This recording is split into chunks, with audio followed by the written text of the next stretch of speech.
Guys and dolls.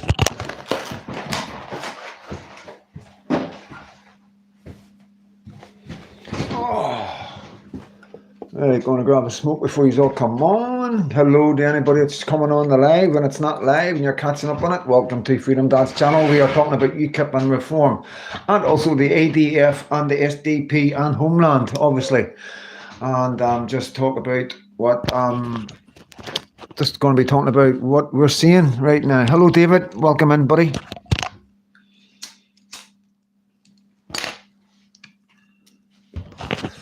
Yeah, we're going to talk about what we're seeing, what conclusions we're coming to, content that's on the internet, what we make of it all, and has patriots, has parents, has grandparents. We're just going to talk about it, rattle it out. And I know the title of the live is UKIP or Reform, and I am unaware of Homeland, the ADF, and the SDP, of course I am, and the many others. And yeah, it's quite overwhelming. Hello, Little Englander. Welcome in as always.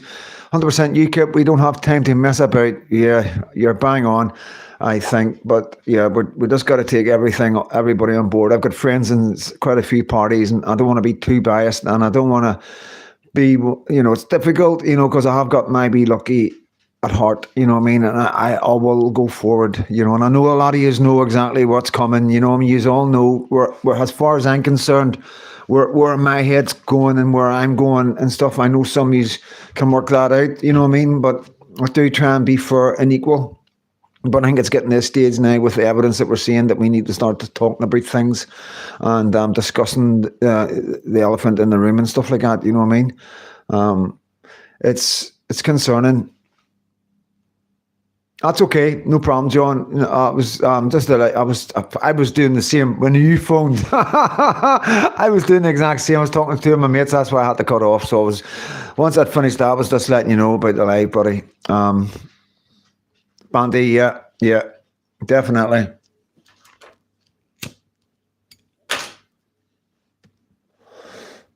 I don't know if you have seen Paul Thorpe's. Hello, Johnny. How you doing, mate? Welcome in, Johnny Woke, as always. I don't know if you've seen Paul Thorpe's.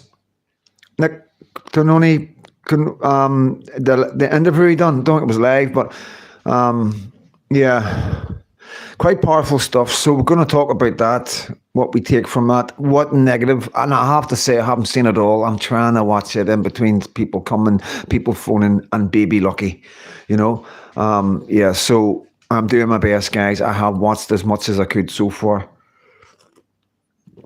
And yeah, I've got one bit of criticism, guys, and that I think he needs to address as well, you know what I mean? I just think it's a problem, but I understand where he's come from, but there's a lot to be discussed. There's a lot to look into it, and we'll wait till people jump on. Yeah, hope you're all good. Hope everything's good. Hope you have watched the videos I've recommended for you that were in my last video. Well, not last video, was the heads up for this. The video this morning, where I think the title is "It's Getting Easier to Make a Decision." Something along them lines. Little Englander message retracted. Nothing to do with us, as you know. British Lorder was talking about it, so he was, you know what I mean? And, I think I covered it yesterday. YouTube do target people, apparently. And if you are putting stuff down, they will be watching you closely. I think that's the way it works. Yeah, Bandy, really good, eh? Really good. Hello, Eddie. Yeah, Eddie's watched it. I know that. I have been speaking to some of yous. Afternoon, Muttley. Afternoon. Welcome in. John Gumpone, I wasn't going to vote until I saw that interview. I'd almost given up, man. There's going to be an explosion of UKIP voters, without a doubt, guys. Without a doubt, there's going to be an explosion of UKIP voters now. And then there'll be an initial wave, and then, but we've got to be careful, we've got to really watch everything and understand the way politics is and understand the feelings of the people in the country. That's very important. Hello, Lucy, welcome in. Hello, Ambi, welcome in. Welcome in, guys. Glad you can make it. I know it's like pretty, hello, Marty Greenburn. How you doing? Good to see you.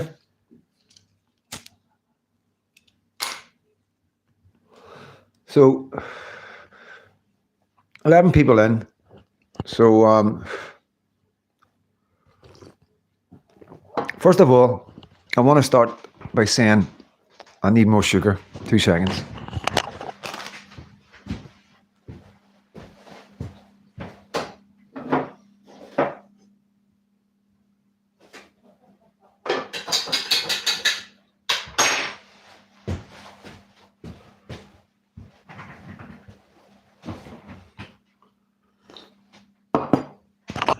First of all, I want to say, starting off with what I'm about to say, I want everybody to understand. Most of you do, 110%. You all know me. Some of you know me a long time. Somebody not so long, but you all know me. 400 videos. It's not like I've made it hard for you to get to know me. You understand? So what I'm trying to say, guys, is you all know I'm invested in my wee girl. Everything I do is for her future. Nothing more, nothing less. Not interested in anything else to do with YouTube, making friends, getting in debates, trying to get somebody to prove me wrong. But that's as far as it goes. I'm not into getting into bickering. I'm not into hating on anybody. I'm here to bring what's going on in our world, in the patriotic world of the United Kingdom and Ireland, and bring it to my platform. And the reason why I include Ireland, because they are our neighbours, and they are our Christian neighbours as well, you know what I mean? And I am a Christian, so I will always look out for my fellow Christians as well as any man in mankind. But if I see Christians being persecuted, just like when we see other Muslims being persecuted, we open our doors to them. It's the exact same situation in Ireland, Men are going to prison because of their religion, because of what their beliefs are. I've never seen a day when that would happen in any of our countries. Microphones are being snatched off preachers by police officers on the street, Police officers are arresting Christians because people are saying they're being offended. This is a very, very bad time for me as a Christian, and for me wanting my daughter to have the best opportunities to have the life I had, which means going through the church, learning the Bible, Sunday school, whatever else the church is available for my child growing up to help her grow up into a fine human being. That's, it went wrong for me, but that's not my mum's fault. My mum done her best, and she's made, I believe, quite a character, without a doubt, to go through what I've went through and still to be here so proudly standing for God in every way, as well as my daughter. So I know the goodness that comes out from the church. I know the goodness that comes out from Christianity. I know the goodness about having God in your heart. I know once you get it, it's never leaving you. No matter how hard your life is, you'll always come out of it okay. That's the strength of God, 110%. So we're getting that out of the way. I'm here for Lucky. I'm not here to hate. I'm not here to pick on people or anything else. I'm sure Freedom Dad going to get onto it, but I've just seen that Nick with Paul Thorpe top interview. Yes, exactly. That's what we're here for. We're here to talk about that. Okay, I was hoping you have all watched it. I imagine you all have. So that's what we're here to talk about. And just to knock a couple of things out. Hello, Leslie. So basically, we're going to start off with Nigel Farage and then the video I brought this morning and the connection. I didn't know that connection with Tony Blair. Like, I've always believed that most people understand how bad Tony Blair is, because as far as we're concerned, he is the one that kicked all this off. We know that his policies has got us to where we are today. When you look back, when our children look back in history, they will come to that conclusion, guys, 110%. Again, I'm not hating on anybody. I'm telling you logical stuff that I've learned by doing research and living in this country and being involved in politics and being aware of politics because of Northern Ireland as a child. So I had an early start to politics, being in prison, being taught about politics in prison, because it's not just about guns and all the rest of it. The paramilitaries on all sides in Northern Ireland teach their men about politics, So I was lucky that way, and I enjoyed it. I didn't really grasp it at the time, but I got an idea. But then later on, as I'm learning, and I'm not really bothering with politics, it's not for me. There's nobody that represents me, just like the rest of you. I'm no different than the rest of you guys. It's just with the life you live. This is my experience. It's not about being political minded. It's not about being clever. It's not about going to college. It's about living a life. If you've lived a life in this country and you're in your 40s and your 50s, then you are political. You don't even realize that you're political. It doesn't take much effort to be political. You've just got to love yourself, love your family, love your children, love the future of your children, and most importantly, love your country, your culture, your traditions. Forget about religion. We don't need to go down that road, okay? Just basic things that you grew up enjoying, you want to remain and keep them here, right? New party with Ben and Rupert, or I'm voting UKIP reform and centrist, not right wing. Yep, Doris, stick with it. I'm going to cover everything that you are going to probably throw up because I'm exactly like you. So we understand that having a connection, anybody having a connection with Tony Blair is not good. It is not good for the direction this country needs to go in, for the protection my child needs in the future. We're clear on that. UKIP, or all the political parties are clear on that, apart from reform, obviously. Now we found out. Hello, Keith. Welcome in. So basically what I'm saying to you guys is this is how I see what's going on. Now, I want you to stop commenting. Like, if you are just in, you can say hello, but please pay attention to this one bit. This is how I've come to this conclusion logically, guys, and it's really worrying. Now, we see reform are pushing out all the right wing, okay? They're pushing out all the right wing, and they're wanting to go the centrist way. Now, when you're in the centre, you're going left. There's no two ways about it. You can't go in the centre and stay in the centre in this country and be political and be strong and run for Prime Minister. It's never going to happen, okay? You have to go left. The Tories tried it. You've seen that they went left. So we know reform are definitely going to go left. Now, this is what's concerning. When we get to 4 years' time, we're going to have UKIP, Homeland, and a few other parties already splitting our vote up. You understand? Now, I do believe that these parties will come together at the crunch when we need to, and they will form one political party. Okay? But I still don't think that is enough. The reason why I don't think that is enough is because of what Forms was doing and the direction they're going. They've threw a fishing line out, they've hooked in a lot of patriots, and they've now got them on board. You can't talk to them, they won't see sense, they don't want to hear nothing bad about Nigel Farage, and they're going to follow him blindly. So that's a percentage of our patriots that are going to follow reform and Nigel Farage blindly. When it comes to the crunch and when we're up for voting, this is exactly what's going to happen. All the far left and all the Muslims in this country and all foreigners are going to vote for reform. Now, you may think, no chance. Believe you me, it's going to happen. If that is the only option to stop the right-wing politics of Great Britain coming to fruition, when you hear people like UKIP and their policies and how strong and hard and determined they are, please believe me, when people are faced with that kind of thing coming at them, whatever you want to call it, I don't even know what right word to put in there, guys, to be honest with you, but when they're going to be faced with that, with the chance of them no longer being able to stay here illegally and do whatever they want and claim whatever they want and commit crimes and get back out of jail with a flat and money and all the rest of it, once people start realising that that's going to be taken away from them, they will vote for reform. So when Nigel says we need to take them with us, that is what he's talking about. In 4 years, reform will be Labour, 110%.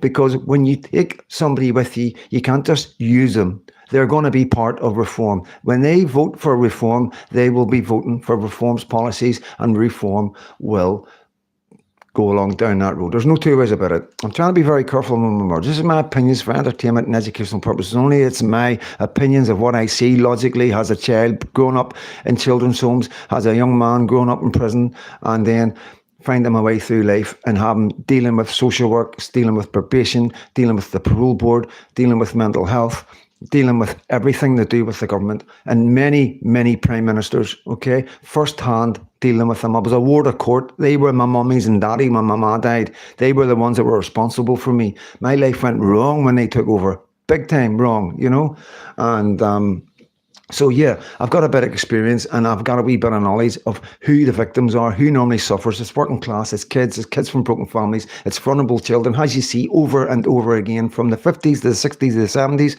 when it was the working class kids getting taken out of children's homes by people like Jimmy Savile, to the day where the kids are exactly the same, but the predators are totally different.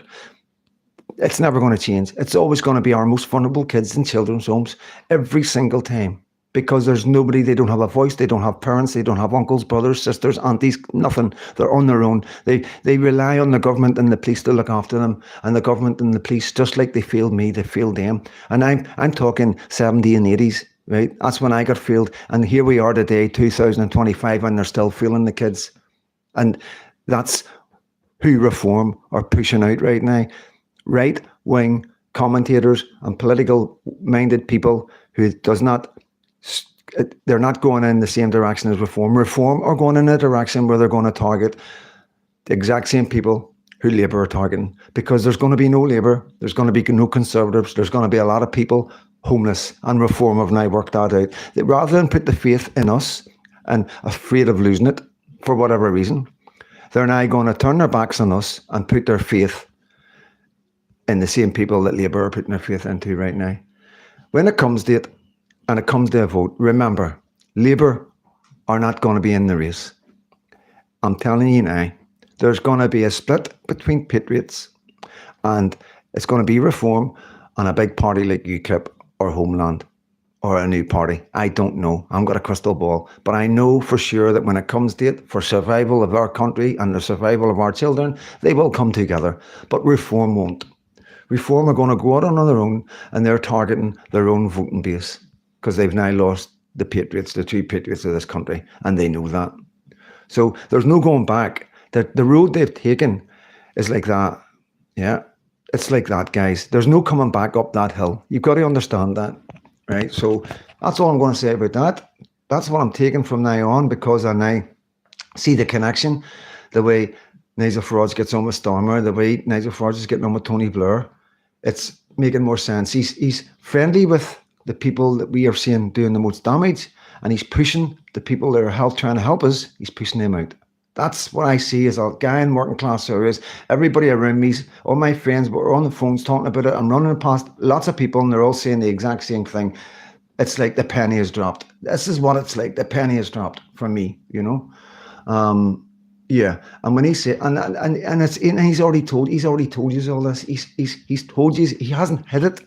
He's been open and honest with you, you know, with all of you, you know. So in comparison, we've got Nick.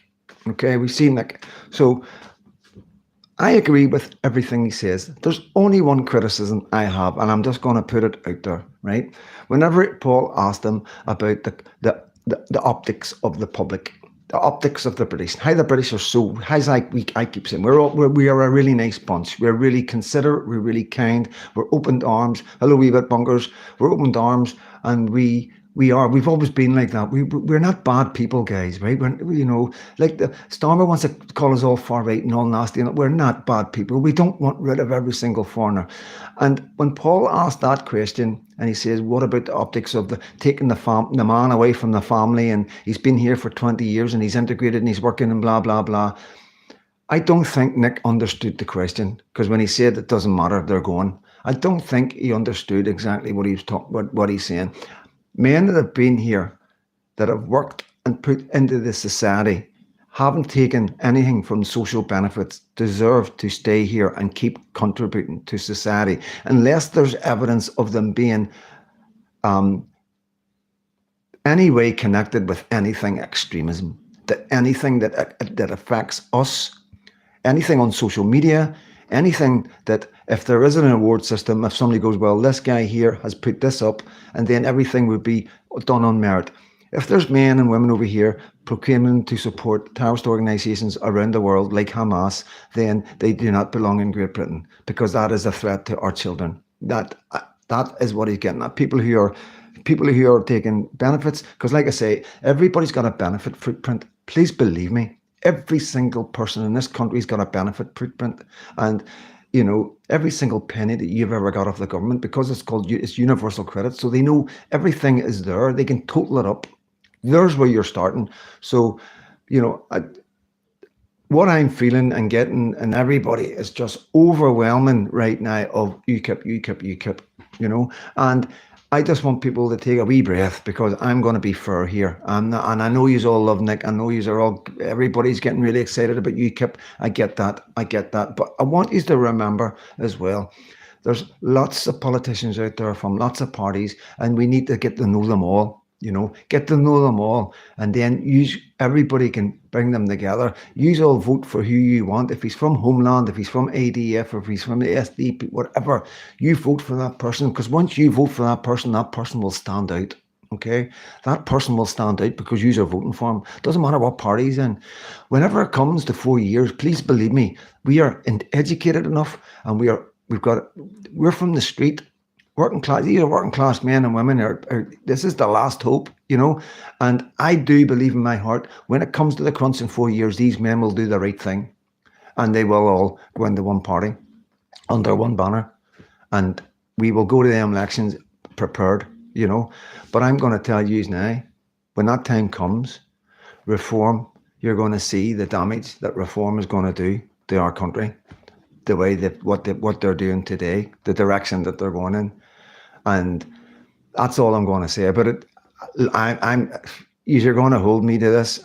These videos are there, at the end of the day, it's a big statement. I said at the start when I started doing these that reform, this time next year, reform will be full of conservatives. 13 conservatives went in it the other day. Everything I'm thinking about, it's coming to fruition, and I don't tell you everything. And this morning the penny dropped. The penny dropped when I seen that video from the Vindicator, by the way, guys. I've got to give him credit for this, man. This Vindicator strikes back. You've got to get on there and give the guy support. I mean, he's I don't know if it strikes back, so I take it this isn't our channel or something's happened. And good content. It mightn't be for everybody, but like I always say, there's something for everybody. There's somebody there for everybody. You know what I mean?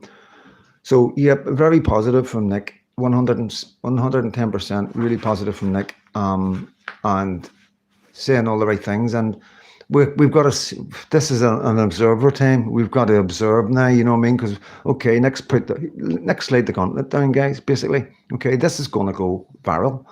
It is. It's going to go to America. There's going to be clips taken out. It's going to be put in the TikTok. This video with Paul Thorpe will go viral in many, many platforms all over the internet. X, TikTok, YouTube, Rumble. It will be everywhere, okay? Because this is the first politician that's actually come out and explained it in a understandable way, in layman's terms, how we go forward, the direction that the British people want political leaders to go. And, we're no longer going to be silenced. They're going to see that, the people will speak up. And I don't know what will happen in reform. I don't know how many people will actually see what we see with reform and go, that's not for us. We'll see. Only time will tell. But if reform do get established like they have been, and people don't see what's coming properly, then yeah, we will have a problem when it comes to voting with 110%. The only way we can get around it is making sure everybody votes. 40% of the population didn't vote last year. So that needs to change. That 40% could go to UKIP, Homeland, or any other ones, and that's that.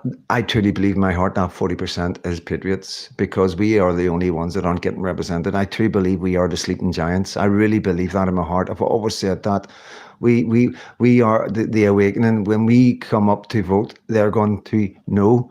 And they're going to be blown away because they've never seen the full power of the working class, because we've never come out to vote. We've never had anybody represent us. For the first time ever, we have a man that represents us.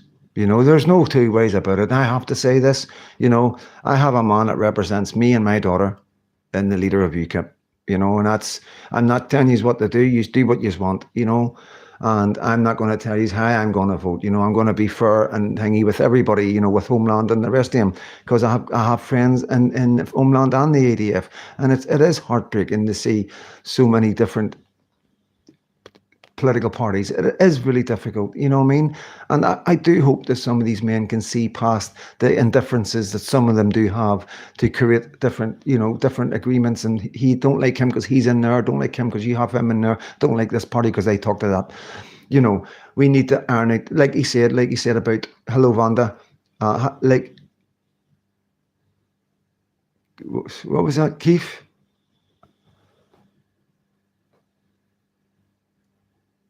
Can we get that again, Keith, please?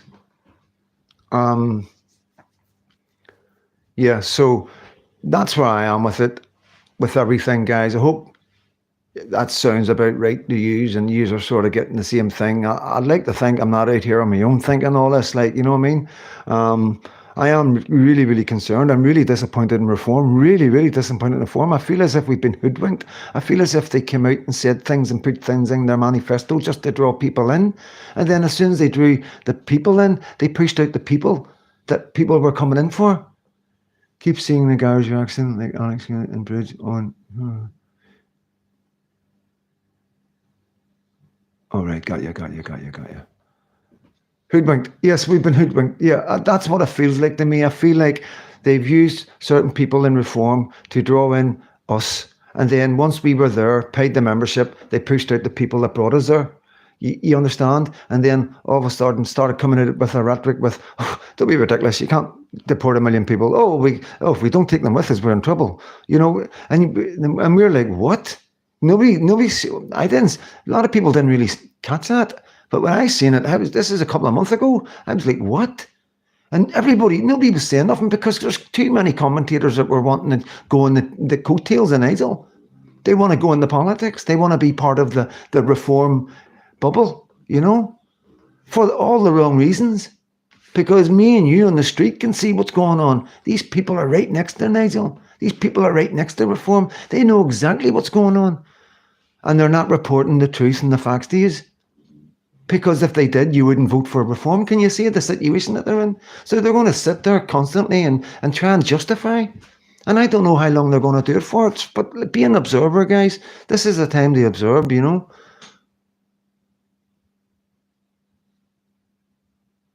An EV, yeah, that makes sense, guys. An EV, yeah.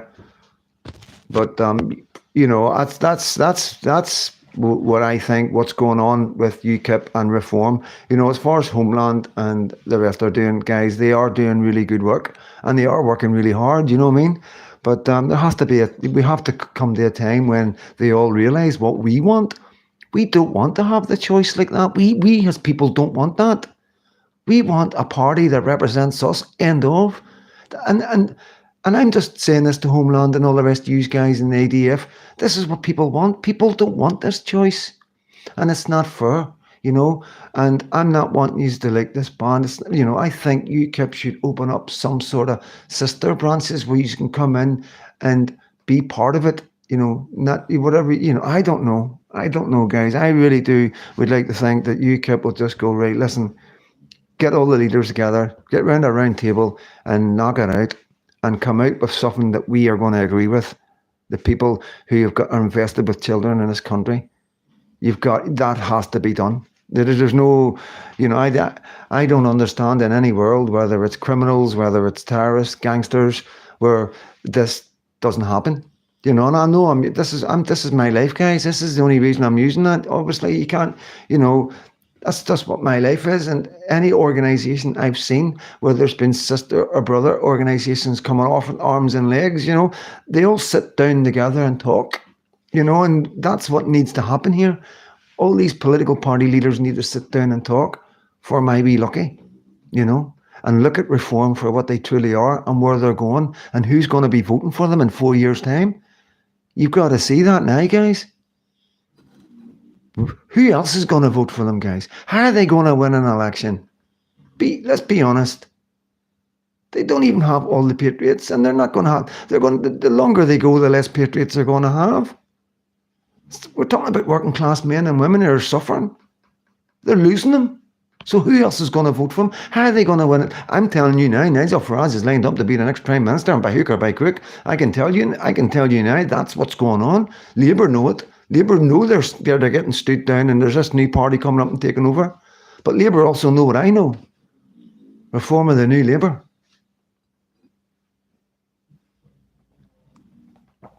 And I'm sorry, guys, man, I know it's far out there. It's my opinion. It's what I think.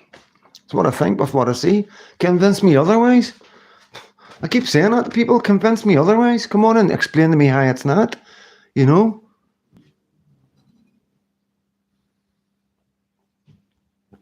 Chuck Norris, UKIP will be promoted by Paul Thorpe. I think Paul Thorpe will just give out the facts, and this is, we need to wait and see. I think in 2 years' time, you're going to see a lot of changes. A lot of people are going to be stepping up and going, right. You're going to, hopefully, we start seeing some celebrities coming out who've got children invested in this country and going, right, okay, And that's the kind of thing we need coming up in 4 years. I'm trying to imagine a party that everybody's behind, famous people, middle class, at the end of the day, we know the upper class are never going to vote for a working class party, but we've got to work on the middle class. We can still do it. I do believe in 4 years' time we will have the middle class, because it's not going to stay in the working class. It's going to reach out into the middle class, and they're going to start suffering. They're going to see crime and stuff, and they're going to see things happening that they've never expected to see in their flat areas and their bushy suburbs. You know what I mean? So yeah, I do believe we will be getting a big part of the middle class vote in 4 years, and I also do believe we will get a big part of the moderate Muslim vote, and Muslims and foreigners who like this country and love this country and love everything that Britain stands for. I do believe that, and if you use your heads, you're scaring these people off right now. You're telling people that's been here 10, 15, 20 years that have worked every day of their lives and put into the community, and the kids are integrated and everything, and they've got kids in the football team, and you can't just ask them people. That's not right. That's not fair. They've already contributed. There should be a ruler. If you've put in, we're not going to kick you out if you put in. You paid your way. You paid your pension. Whenever you get no will, you've paid for your NHS. You put money into it. Even if they put £1,000 in a year, in 10, 15 years, that's invested by the government and makes more money. So on that level, that's not right. That's not right. But you got to understand, it is still a young political party, and they still got to iron things out. But the rhetoric and the wording is very, very important, guys. Especially at a time like this, very important. And I think he was on the spot. He was put on the spot. But it was a good question from Paul. It really was a good question from Paul, like, without a doubt. But I hopefully they address it again. Definitely needs addressed. So I don't know if he's agree with me or not, guys. I don't know if he's all seen the videos. But yeah, that's the most important thing. Half an hour's worth. You can get your input now, guys. Say hello to whoever pops up with a comment.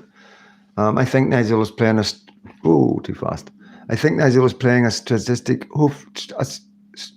Sorry, man. Hopefully trying to get as much conservative votes. Yeah, but but this is the thing. We've had conservatives. We've had Labour. This is the problem. This is why we're in this problem.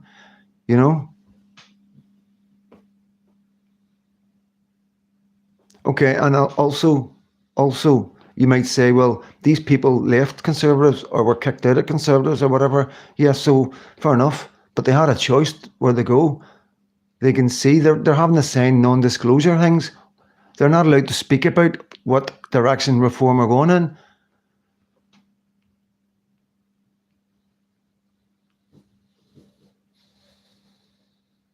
And a lot of people say that would go either way. It could be non-disclosure because they're up to no good for us. They don't need to be up to no good, guys. They really don't need to be up to no good. If you're going to tell me,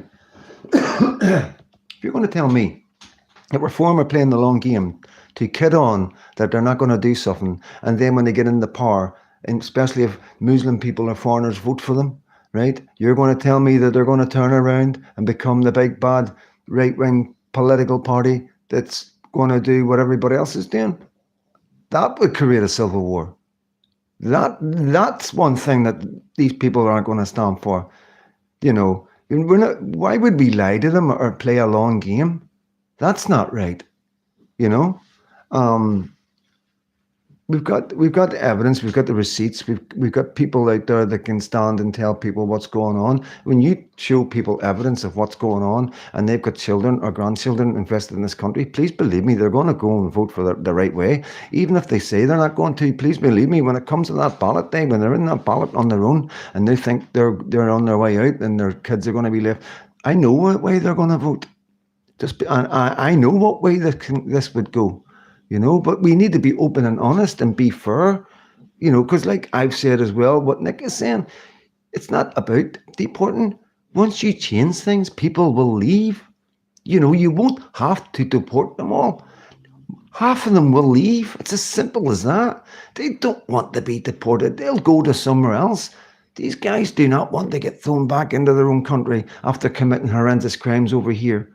You hear what the Pakistani people are saying. Send them back. We'll deal with them. You know what I mean? Nah. Trust me, guys. They will be gone. before they get the risk of being lifted. 110%, they're not going to take that chance. And at that, they're going to get their heads down and get working and stuff like that. At the end of the day, there's many ways of doing it, many ways of doing things. It's just being fair and humane, and it definitely can be done in a fair and humane way, 110%. There's no issue at all. I don't see any issue if a man comes in, breaks in their country and breaks the law. Then, yeah, there's not a country in the world where you wouldn't get deported. Not a country in the world that you wouldn't get deported, apart from these crazy countries that are run by these crazy leaders. And we're talking about Biden in America, Macron in France, Trudeau in Canada, and he's now gone, and Starmer in Great Britain. Every other country around the world would come down so hard on you if you broke into their country and then broke the law. So it's not extremist, it's not strange, it's not far right, it's not out there to be talking about deporting people who come into this country and break the law, ever. Ever. It's not unusual or strange to talk about people that's come into this country and spent every single day sitting on their arses or making money illegally while they claim to benefit, and are sitting at millions of pounds worth of benefits coming into a family of 15. There's nothing strange or unusual about that.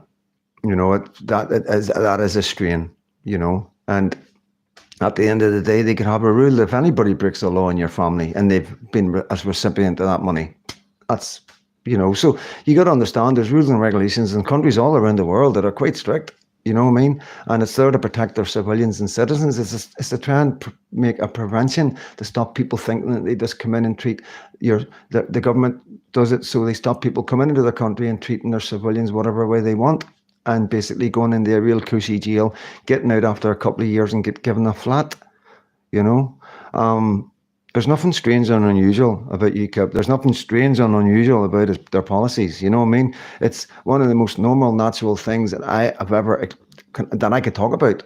I would not expect to go into any country and expect to be treated in any way but kicked right out with the boot up the backhand on the way out the door. If I went in and took the hospitality of some country and done them a wrong, or done one of the people wrong, I would expect the full weight of the law to come down on me.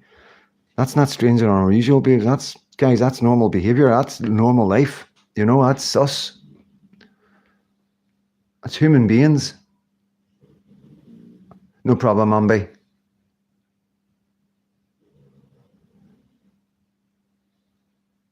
Yeah, exactly.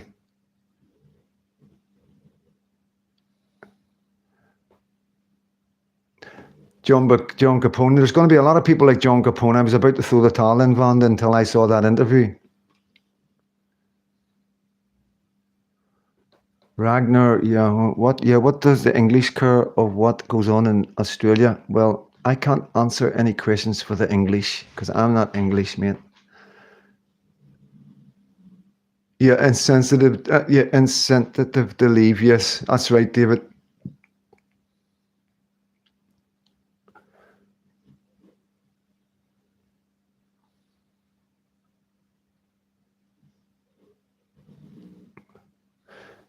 Shell, there's one guy who lives in Sheffield and has 11 kids, 2 wives, and been on benefits the past 2 years. Oh, I heard some crazy stuff today, guys. I'll just pause that in a wee minute.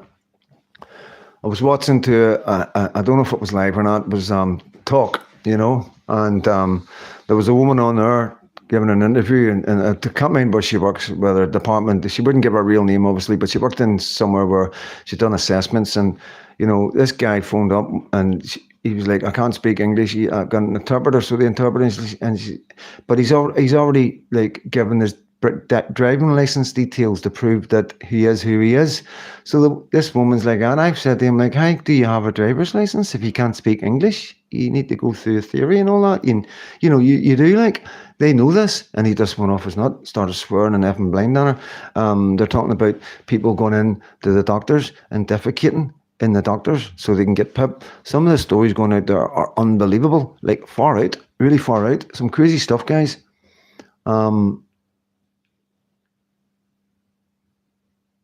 I know, Vanda, I didn't see anyone. So you're talking to Vanda. One woman who works at the dole said they know every trick in the book. Of course they do. Of course they do. This is what I keep telling you about the government. The government are going to come down hard. They're not going to come down hard on these guys. They don't have the manpower to come down hard. They don't have the manpower to deal with any of it. Never mind investigate people. Where are they getting the money to put in extra manpower to investigate millions of people? It's impossible. They're just saying what people want to hear. All they're going to do is target a couple of people, make a big scene, it, put it on TV. You'll see what they do. You'll see what they do. But 99.9% of people will just be charging on as normal and not really caring. Because they're not going to be able to send people into these areas to take photographs and all that. You know what I mean? There's not going to be investigating teams going into some of these areas. You're nuts. Council can't even go to some of these areas. So we know that what they're saying is they're just going to target who's easy. Vulnerable people, they won't put up a fight. Vulnerable people whose neighbours won't come out and fight for them. That's who they will target. That's who Labour are. You know what I mean? English and Union Jack. Yeah, the Union Jack is built of quite a lot of flags. So we've got England, Wales, Northern Ireland, and Scotland. Shut the door. You need your country's flag. Everybody needs I don't really understand, mate. Yeah, you're not English, but you wave the Union Jack to shut the door. You need your country's flag, Ireland or Scotland or whatever. I don't understand that, mate. I don't understand. If anybody wants to let me know what's going on there, because I might have missed a comment. The charities that help them teach them everything to play the system. Yes, Yvonne, anyone seen that young doctor unreasoned that can't get a job? No, I haven't. I'll have a wee look because I like Reason to have watched some of their stuff. Like, anybody want to say anything? Anybody disagree with me? Because I'm used to people agreeing with me. Do you disagree with me? You have 3 separate flags. We got actually 4. 4, mate. England, Wales, Scotland, and Northern Ireland.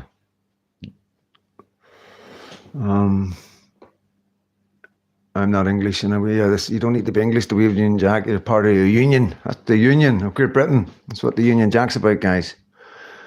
By now, they have a £3 billion in savings from taking PIP and UC away from. That's still not going to be enough. Still not going to be enough. 110%.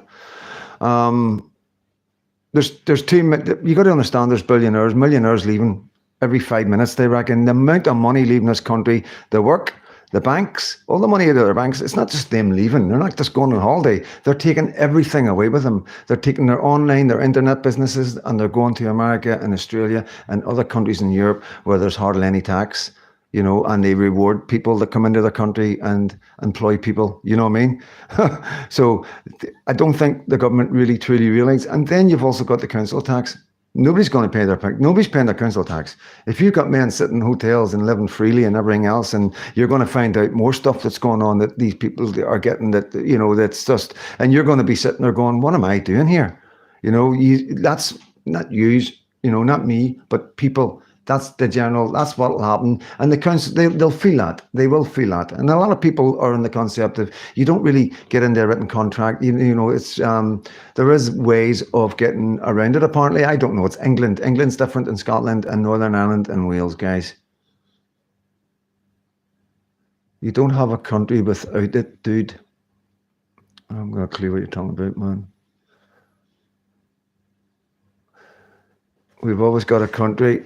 That's the thing, and this is what you're going to see. People are going to see the country. Hello, Arthur, at work. And so my only message is that UKIP people will say they won't get 250 plus seats, but I ask, will reform after this absolute shit show? Can't trust those backstabbers in reform anymore, that's for sure. 110%, Arthur, and the whole country's waking up. And like I say, I think there's going to be a big shock to the system for a lot of people. And remember this, I don't know who this guy is, whether he's left or whatever, but, the left wing, the far left, as we go forward, they're going to get smaller and smaller and smaller. They're going to see their friends drop away because obviously the rhetoric that they come out every week and supporting Palestine and supporting communism and supporting socialism and all that, and that rhetoric, they'll be putting out around them, you know what I mean? So That's what they'll be doing. They're going to be behaving the way you see them behaving on the streets around people around them. And then people around them are going to start going, you're no right. That's just destroying a country. We live here. I'm going to have a child soon, if they're young. And if they're not young, they've probably got kids, you know what I mean? So they're going to find themselves, there's going to be a very small group of people, hanging on to this ridiculous idea of one world, one nation, no borders, and everybody lives harmlessly and peacefully together. They are disappearing, you know what I mean?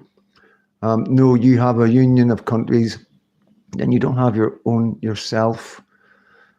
Right, so English people are English, Scottish people are Scottish, Northern Ireland people are Northern Irish, and Welsh are Welsh. That's their countries, and we come together as a union, just like the European Union, exactly the same idea as that, The European Union, they've all got their own countries, and they've all got their own flags, but they all come under that ridiculous flag with the stars, So that'll probably break away soon as well. You'll see that starting to break up. You'll see right-wing political parties overpowering in quite a lot of countries.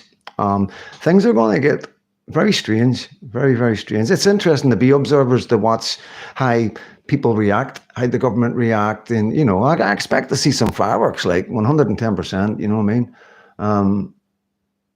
I do expect to see people getting silenced. Yep, no doubt about it. Obviously, the establishment are going to do everything to protect reform. We've seen reform already make the move on the racism bit. So that's another attack to label everybody far right because, everything he could have said, like I always say, you've got so many minutes to speak and you talk about that, that everybody's racist. They're not, just because he's a different colour or he's came from a different country or whatever, he's a different religion, that doesn't make a difference. People are looking on the man who he is himself, how he got to where he is. Why is he there? Did he buy his way in or what? What's the crack? People are asking questions that you don't seem to want to answer. And now you're making everybody sign DNAs, non-disclosure forms. It's like, what are people meant to expect or think? And then obviously the answer is the playing the long game. So that's the throwback. We're playing the long game. And I'm just going to keep saying it. We do not want our political parties playing long games. We do not want our political parties anymore pretending to be one thing and becoming another thing, whether that's in our favour or against our favour, because it's not going to end well. If you pretend that you're not going to do something, get in the power and then do it, there's going to be a community that's going to be really angry. And that's just going to create problems. You know what I mean? We don't want problems. It doesn't need to be problems. This can be sorted out quite peacefully, quite harmoniously, and quite easily. It's for some reason they want to make a big deal. They're getting on as if we're scaredy paps and we've never had conflict or we've never been in riots. The British government have been dealing with riots for the last 40, 50 years in Northern Ireland. They're old school at it. I've got no problems at all.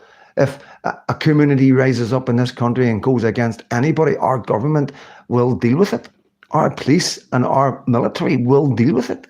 I've got no problems. I feel quite protected and secure with me and my daughter. If anything comes to a day whenever people are saying they're going to uprise because they're not happy about the new policies coming into Britain, then I've got no problem. My government will deal with it. Whether it's, whatever government we vote will deal with it. As long as we vote the right government, then they will deal with it. It's not a big deal. I've seen it in Northern Ireland. IRA been bombing mainland for I don't know how long.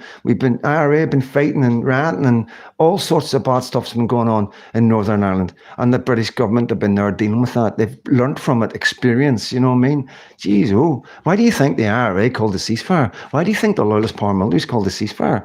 There was no point going on. As soon as anybody done something, the Polish knew about it because of all the technology. Eyes in the sky, mobile phones recording and watching you everything you do. And even if you were clever with a mobile phone, it just took somebody to come into your area that wasn't clever with their mobile phone. And that's how things go wrong so quick. And we've got a really good intelligence service and I have lots of confidence in them as long as, like what's happened in America, the right government get in and get them intelligence services in line, MI5, all the rest of them, get the Home Office sorted out, get the judicial system sorted out. All these things need done. And that's all straightforward, simple stuff. Once all that's in line, then you can start doing what you need to do to protect the children in this country. Simple as that. No big deal, no dramas. No, we can't do this. We've got to bring them along with us. None of that nonsense. That is absolutely ridiculous. Men are coming into this country and committing the most horrendous crimes and Nigel Farage wants to take them along with us. And then you've got people going online and saying, oh, he's playing the long game. No, he's not playing a long game. They're not going to do that. That's going to get us into so much trouble. You cannot gamble on something like that. You cannot throw all your chips in and go all in thinking somebody's playing a long game, thinking that a political party, are just lying to everybody and then going to change as soon as they get into power. No, yes, Labour have done it, but we're not. Obviously we're not uprising. We're letting it happen. We're just letting this Labour Party ladies get into power and go back on their words. But there's communities in this country that won't let that happen, and that is a recipe for disaster. And yes, I do believe in the security service and all the rest of it, but we don't need to do that. The country doesn't need to be led up a garden path. We don't need to be playing long games. The people just want action. We just want a government that's there for the country. We just want a government that's there for our kids. We just want a government again. Obviously these guys that we've been relying on for the last 40, 50 years, all these conservative leaders and all these, these are the men. These are the men, our best and finest men. Really? No, they're not. They're private schoolboys who have got loads of money, come from really rich families and placed in positions of power. And then we have no other choice but to vote for them because that's all the option we've been given. That's what's happened in the last 100 years.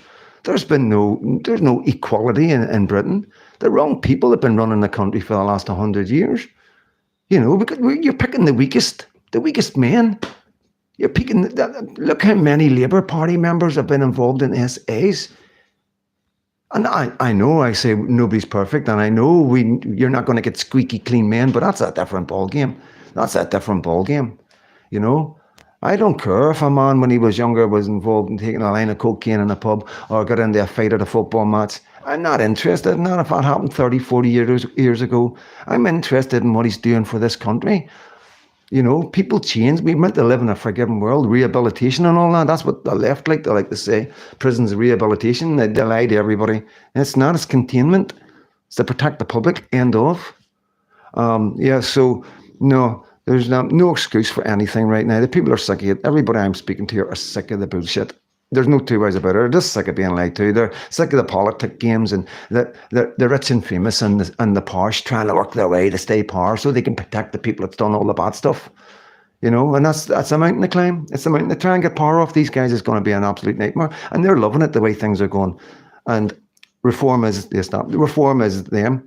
That's what the conclusion, we have lost reform to the establishment. Reform is now part of the uni party, and they think they're going to slide in without anybody noticing. This is what they're doing. This is exactly a big play from up above. As soon as Nigel Farage got his bank hit, believe you me, that's when everything changed. I do believe that was when everything changed. That was his attack from the above on his bank, and that was a shot across his bows. And I do believe that man's heart was changed from that day on. And that's why we see the U-turn from the policies that they've wrote down to the U-turn that they're doing by pushing people out that are expressing and vocalising the policies that Reform had wrote down. They're now pushing their men out. So that tells me they're pushing the policies out as well. You cannot take nothing else from that, guys. You really can't. So we're now left with a situation with anybody that actually speaks for us is sitting politically homeless. So let's hope they find a home, whether they start. I hope, I'm going to be honest, I don't think we can handle another party right now, guys. I really don't. And, UKIP is bigger than Nick. UKIP is bigger than everybody. Homeland and all these organisations, they're all bigger than the people's in them, and that's what I want them guys to remember. I want them to remember that, remember my wee baby girl, my wee Lucky, when you are dealing with going forward, just think of the kids, think of our futures. We're not going to be here. We are not going to be here. None of us guys are going to be here 20, 30, 40 years time. Half of us are definitely not going to be here, maybe more. So try and remember that. Try and remember everything you do is for the future of our children. I want my child to have the same future, the same life I had. Safe, relaxed, playing in the street in the summer. Things are bad. Things are bad, and like I say, we see that, and everybody's worried.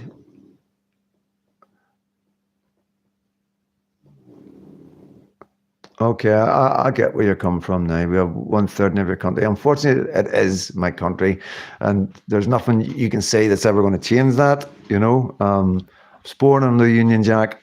I'm a unionist, and unfortunately, whether you like it or not, you can come on with misinformation and pretend to not see the truth, whether it hurts you or not. It's not that's with you. That's your problem. But let me tell you, I've got Irish friends that I can communicate with. So I don't know who you are, but you're not going to get a bite, like, really. You know what I mean? You're just going to make yourself look a bit silly, by coming out with comments like that. You might believe that. You might want to believe that. You might like that to be, in the future, totally get that. I understand that. I can come and go with that. But when you're making statements by saying my country doesn't belong to me, then, I'll end up having to go and get my passport out, and I'm not doing that. I'm not doing that.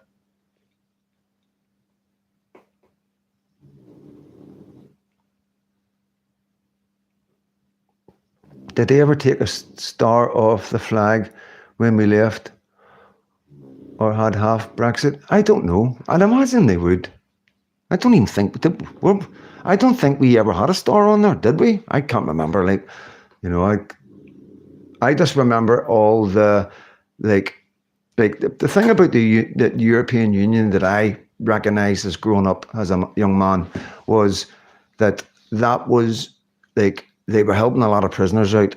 They were helping a lot of people get away with a lot of things. You know what I mean? And they paid all the basically helped get all the prisoners paid for the slopping out. That was a lot of money was forked out to all the prisoners. And what else? Yeah, there's been a lot of things that they've been involved in the legal side of Great Britain, where our government have tried to do one thing and they've stepped in and made them do another thing. So that's my understanding of Europe, being involved in our government and taking over our judicial system. No other way to look at it. They seem to have more control than our government did and all our supreme courts. You wouldn't be saying that if you live in London. I know what's somebody else might. What's everyone's take on Conor McGregor meeting Trump and speaking up? Absolutely brilliant. We've got some people that don't like Conor McGregor. Do you want me to do it now? We'd just like to know about Conor McGregor. Dude, Britain is England. That owns the others. They own you as long as you're British instead of Irish. I understand what you're saying, right? But nobody owns anybody. It's not working like that anymore. We're sort of getting past all that, and the thing between Ireland and Northern Ireland and Britain is just something that needs to be ironed out and worked out, and maybe our kids will deal with it. Right now, we've got other things to sort out. Ireland's got lots on their mind. We've got lots on their mind. And I will do a video. If you're really wanting to get into it, I will do a video just for you, and we'll get into it and on a live, the whole thing. But right now, we've got so much on our plate, and I'm not having to go at you, you know what I mean? But I don't know who you are, I don't know what your intentions are. And like I say to people when they come on, I'm not blocking people. I don't want to get into it and all that with people. I'll try and put you right. I'm not here to hate you, and I don't want you to hate me, because you don't need to. You don't need to hate anybody. Right now, that's just somewhere you don't need to go. World's a very brighter and happier place when you don't have any hate in your heart. It really is. Things appear and you see things that you wouldn't normally see when your head's down and you're hating on people. And, like I say to my Irish friends, there'll be a time and a place for all this, and this isn't it,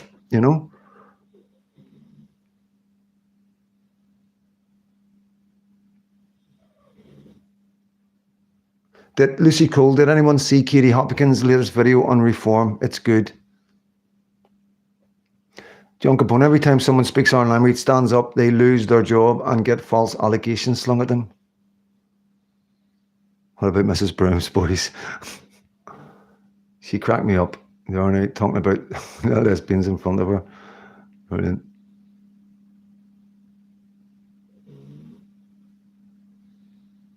Right, hold on. I'm going to miss some comments, guys. I'm sorry. Right, I'll do Conor. Do you want me to do Conor? Right, so Conor McGregor, I'm going to tell you the story about Conor McGregor, what happened. There's a lot of stories going about in Hingy, and again, I've got to thank you guys for bringing this awareness to me. There's a few who have sent stuff to me, so I'm not going to, because I can't remember everybody, and I don't want to leave anybody out, but you know who you are. And so basically, Conor McGregor was accused of rape, and it went to prosecution, and the prosecution never prosecuted him. So, because of the Irish government, then they hate Conor McGregor, there's no two ways about it, she managed to take a civil case against him, and a jury with, I think, 8 or 9 women came back with a guilty, okay? And he had to pay out a sum of money. So this is what's happened. This is what happened that night. So Conor McGregor's out on a night out with one of his mates and a few of his mates, and a girl is messaging him through a WhatsApp or whatever that had been messaging him, right? And the messages went on through the night, back and forth, and they were all there. This is one of the reasons why the prosecution wouldn't prosecute it, okay? So at around 7:30 in the morning, after racking on through, both of them, right, at 2 different venues, have met up. So she's got in the car with one of her mates, and they've got it on, or I don't know if she was on her own, but there was Conor and his mate, okay?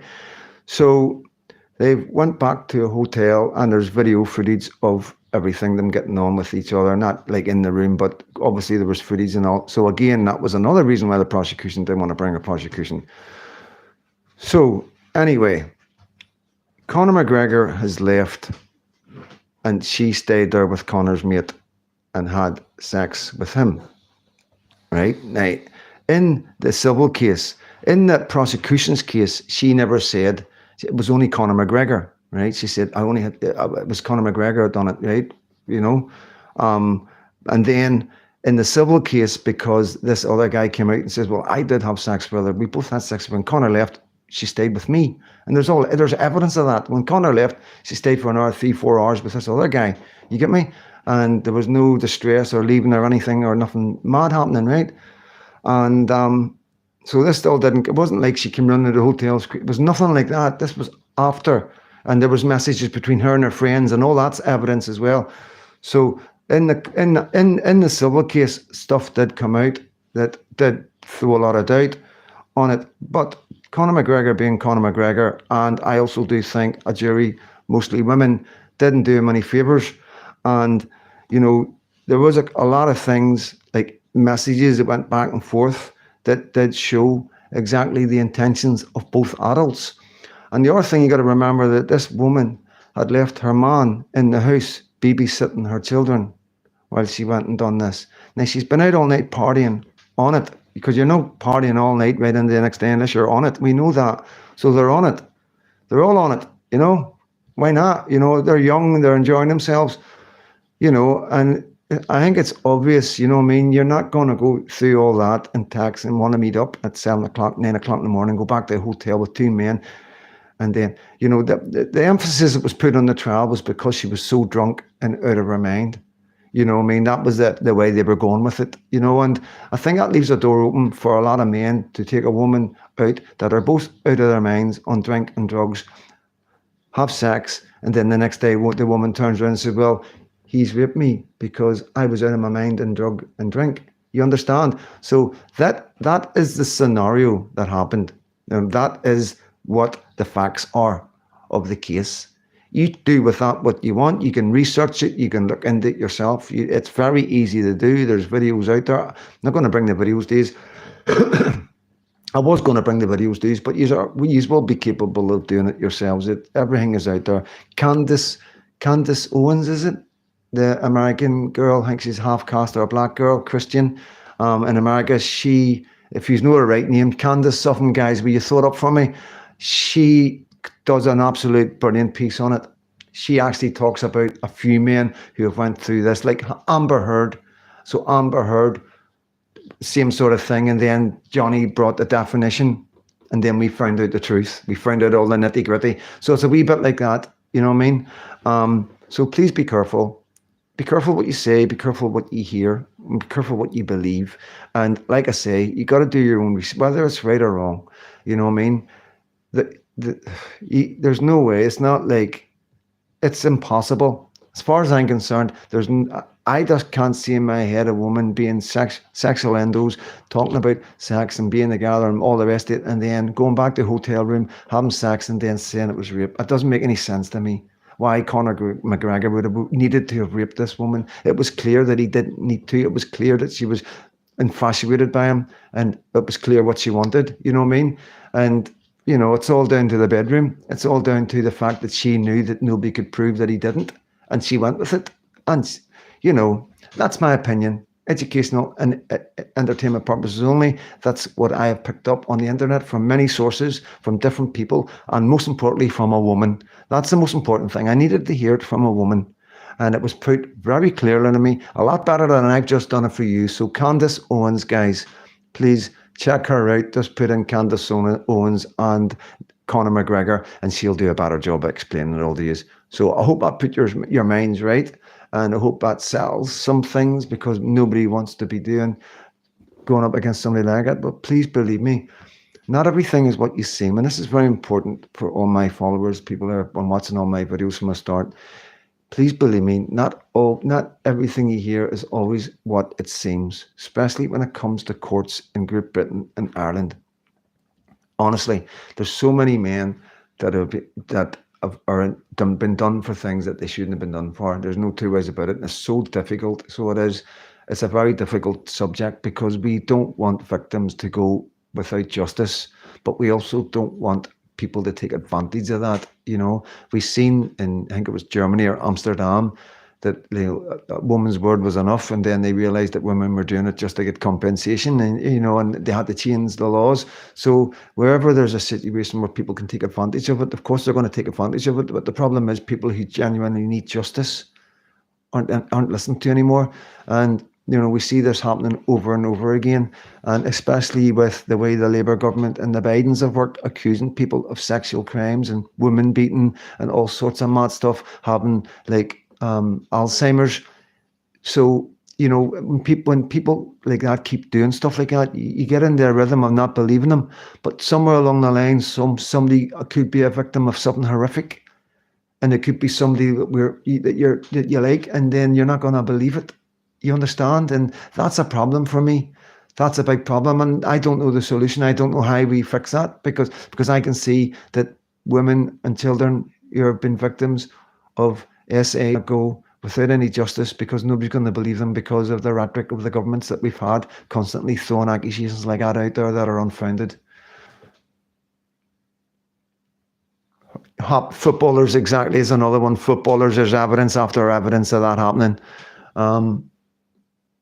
Thank you, Oliver. Thank you so much, mate. I really, really appreciate that. It's nice. I like when people are nice to me, like, to be honest with you. Kiss and stealth story for money. Yes, Sue, definitely. Conor's appealing. Yeah, Keith. So yeah, I hope that's cleared anything up for anybody that wasn't too sure. Like I say, I'm only giving you what I know as the facts of the case. It's all there. You can research it yourself. Unless if you want to really dive it, you can research the paperwork from it. I'm sure it's out there. I'm sure it's public knowledge. It's in the public domain. It's just a lot of reading. It's a lot of legal stuff, So I would just go to commentators that have already covered it, and there's enough that's done it. There's enough that's done it. You don't, when you're researching stuff, guys, it's like most things. You can look at the social media as a jury. Look at all the YouTubers as a jury, and if they're all coming up with the same conclusion, then you can more or less come up and say that conclusion is more or less bang on, even if there's no receipts. I know that's a pretty hard one to go with, but I'm looking at it as like a jury, and you got to use your own initiative, obviously. And I just think there's enough good men out there that know not just to go with anything, and to listen to other people and to hear all sides of the story. And I do believe that, there's enough good men out there to put in doubt. So you're always going to have people that like to push a narrative because it suits them. They want Conor McGregor to be looked at like that, and it suits their narrative. You're never going to convince them otherwise, at the end of the day. But I do believe when you look at YouTubers in a whole, you sort of get an idea of what the truth is, So, yep, thanks very much, guys. I'm not going anywhere. Just if you want to talk about anything, I'm missing quite a lot of comments. I'm looking at the screen now. Doing my best.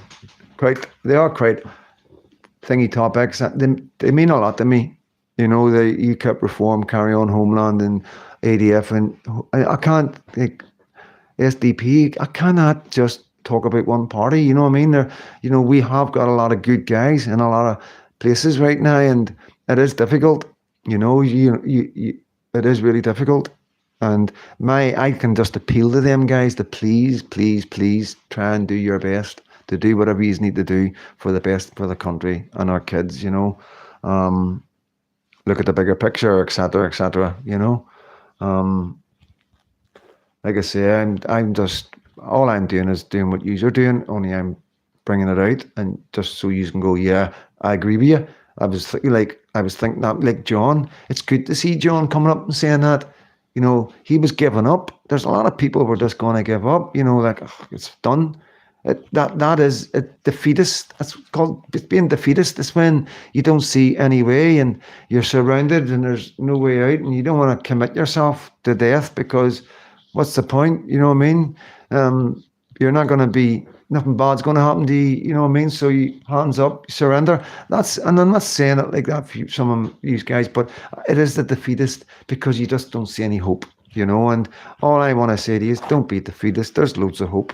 You just don't see it because everybody's being very cautious. Everybody's worried. Look what we've got. We've got a far left government who's coming down hard on everybody and anybody, and everybody is nervous. Nobody wants to go to prison. You've seen the interview when Nick Paul covered that.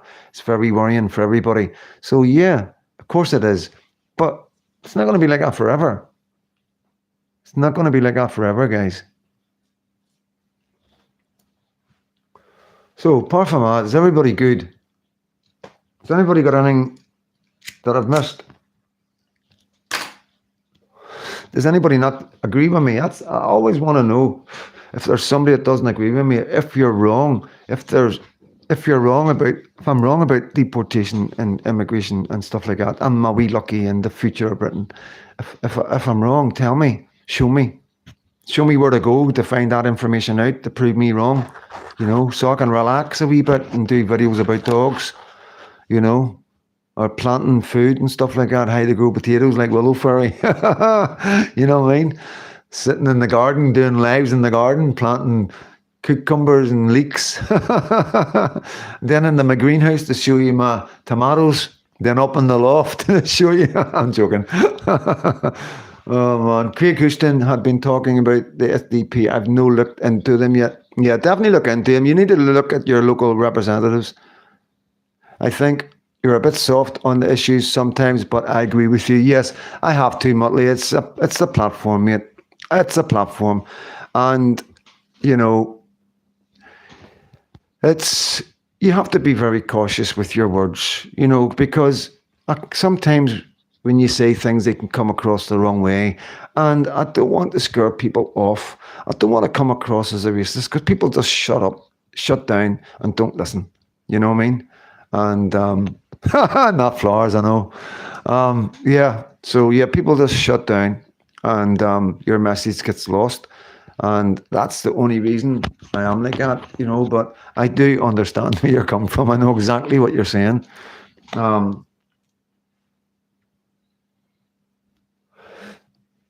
the end of the day, like, I can't just like I say, I speak about what's in my head, but like I've said, sometimes I wish I didn't have stuff in my head because it's difficult not to talk about it. And I can't talk about it because some things just don't need to be aired on live or on any platform. You know what I mean? Simple as that. We've got bigger fish to fry and we're heading towards the end of the world, more or less. You know what I mean? And our kids are important to us. And at the end of the day, I just keep remembering that. If there's something in my head, I always think, is it important to Lucky that you know that? No, it isn't, Muttley. And I know you understand, buddy, and it is easy, it's not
Bye, Lucy. Anybody else getting robot? Freedom Dad. Man, you're talking weird sounds. What's up?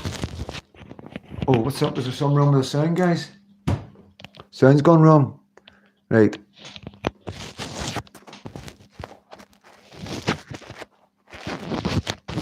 Okay, let's start. 1, 2, 3, 4, 5. How's that? Okay, guys? 1, 2, 3, 4. Yep, good now. Sorry about that. Don't know what happened. Yeah, so anybody that doesn't disagree with me, like, I'm up for anybody wanting to tell me that where I'm going wrong. It's always there. Always welcome people on board.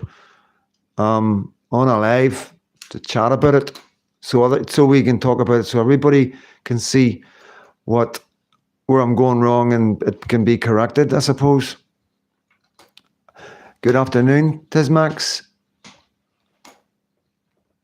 I'm going to make a wee coffee, guys. Another in 16 minutes. I've got another 45 minutes. That's all right, mate. Just talking about plants. Did you get that bit? You need to know your plants, your poisonous plants, if you're taking the kids out and all. Especially if they're out in the bikes and they're out, you know what I mean, that wee motorbike things. If they come off and they land in something, you need to know exactly what it is they've landed on. If they're saying they're sore or there's a rash coming out.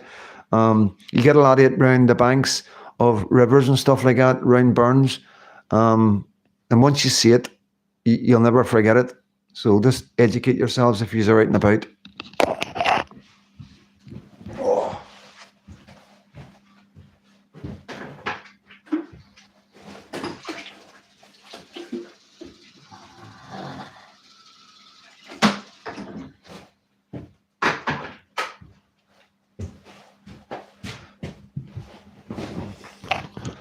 So yeah, that's what I would do, you know. Probably do stuff like that. I would probably, if I wasn't doing this, if this wasn't a thing and all that, I would probably be teaching people about food, plants, how to grow plants, just like wee bit bunkers, or not, sorry, Willow Fairy, and like, love you, got Freedom Dog, gotta go. No problem, Ambi. Have a good day. Yeah, I would be teaching people what grows in the forest and around rivers and burns and stuff like that you can eat, like fresh garlic, you know, like wild garlic. It's just like leaves, and once you see it, you can't unsee it. It's one of them ones. And all the mushrooms and the fungi that grow, you know, like turkey tail and all. If you're lucky to have turkey tail around you, I would probably do videos like that. And I would probably do videos about being a dad at 55. I would have a YouTube channel for men, older men, who bringing babies into the world, and I would just video everything, like even just making scoops of milk and just helping guys like navigate having a baby later on in life. I would probably do something like that. That would be the road I would go down, you know what I mean? I would do whatever it was I was into. That would be my topics probably at the minute.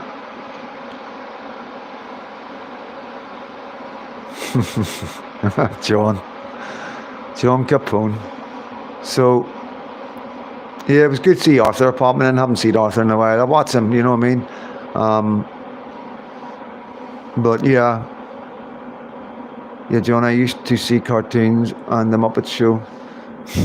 I'm sorry. We're not going to go there. We're not going to go down that road. We're just going to talk about what everybody will be talking about. UKIP, you know. Don't put breast milk in the microwave. No, we don't put nothing in the microwave. We never do go near the microwave, never use any. We have a bottle warmer, and I make the bottles up and then let them go cool, put them in the fridge.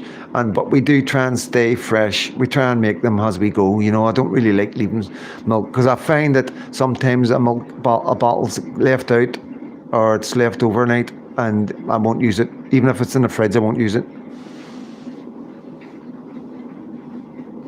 But yeah, no, it's interesting. It would have been nice for me to have somebody to watch. You know, I know there is loads of videos out there, but somebody I can relate to. You know what I mean? Talking about the things that other people don't talk about, the psychological side of it, being an older dad, you know what I mean? You know, always worrying about not being here and, like, you know, always thinking, oh, this is a young man's game. That's the most common thing goes through my head. This is a young man's game.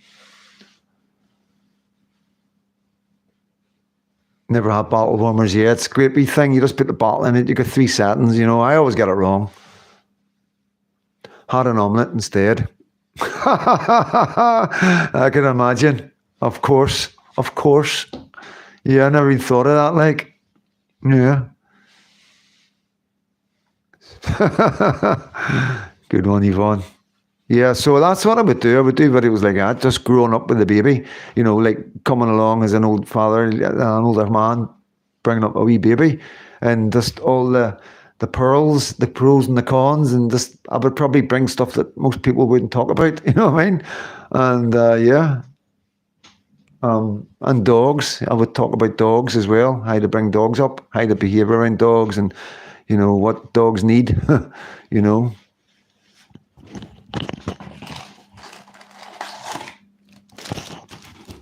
That was a good question. Was it M and G that asked me?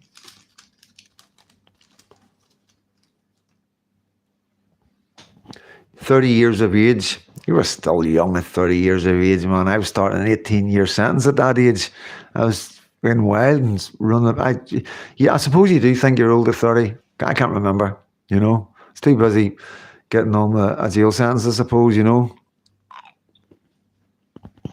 But you're only 10 years away from 20.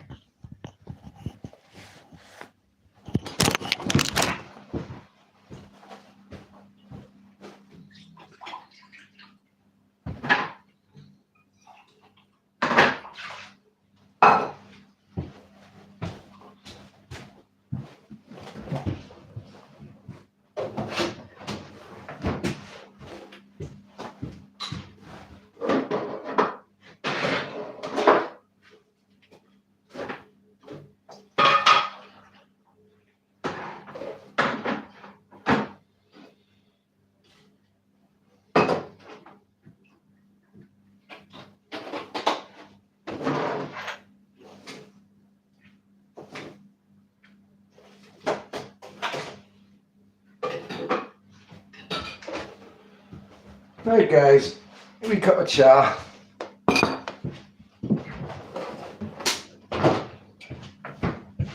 Oh, okay, I'm back.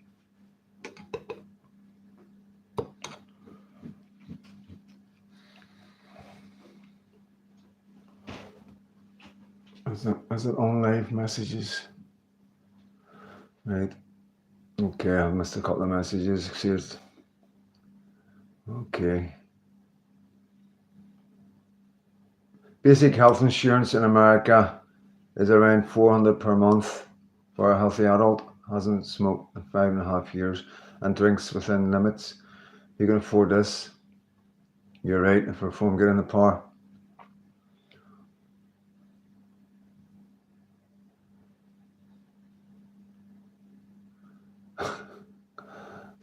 Especially when it's still in its original containers. I was 30 years of age when I had my first girl. Yeah, I was 40. Yeah, see? Okay, I'll try again. Sorry, wee bit. Have you seen the video of Glen Ogle Governor? No, I don't think I have. Remind me, just in case I have.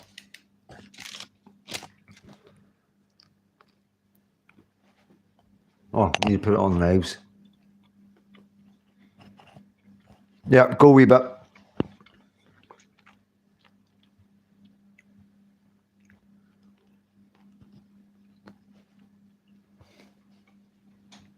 Tell you about Glen Ogle.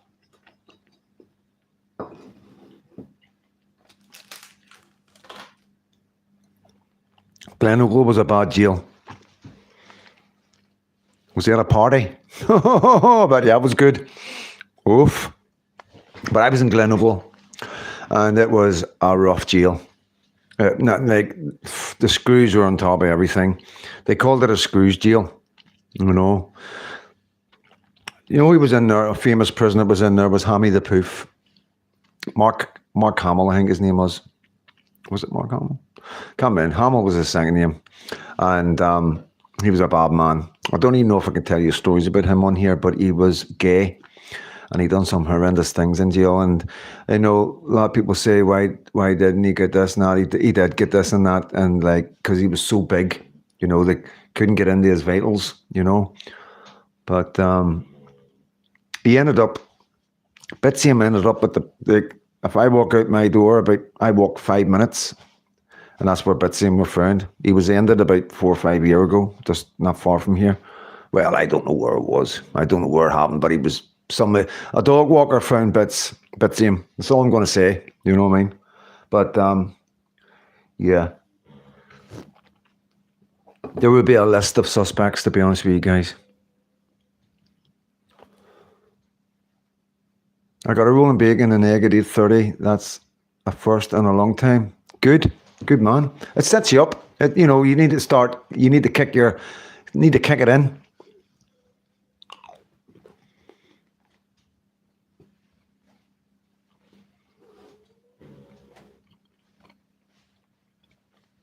Scrambled egg. That's what I had.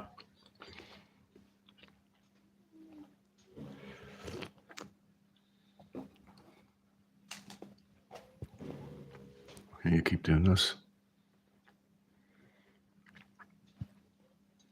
Motley, man, really? What kind of flavour really is that? Cheese and cucumber? I'm not really keen on cucumber. Yeah, my dogs got scrambled egg this morning. They did. I left a bit because I don't season it until I take it out. So I'll just cook it, no butter, no milk. And then I take what we have out, leave them a bit, and they get the bits and pieces.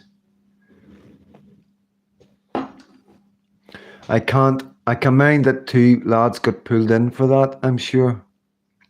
Yeah, a Scouser, and he got released because he was terminally ill. Yeah, that's correct. One guy, mate. No, there was a couple of people arrested for it. But one guy got hanged, a Scouser guy, and he got released on compassionate grounds because he was terminally ill. And nobody's ever been done for his murder.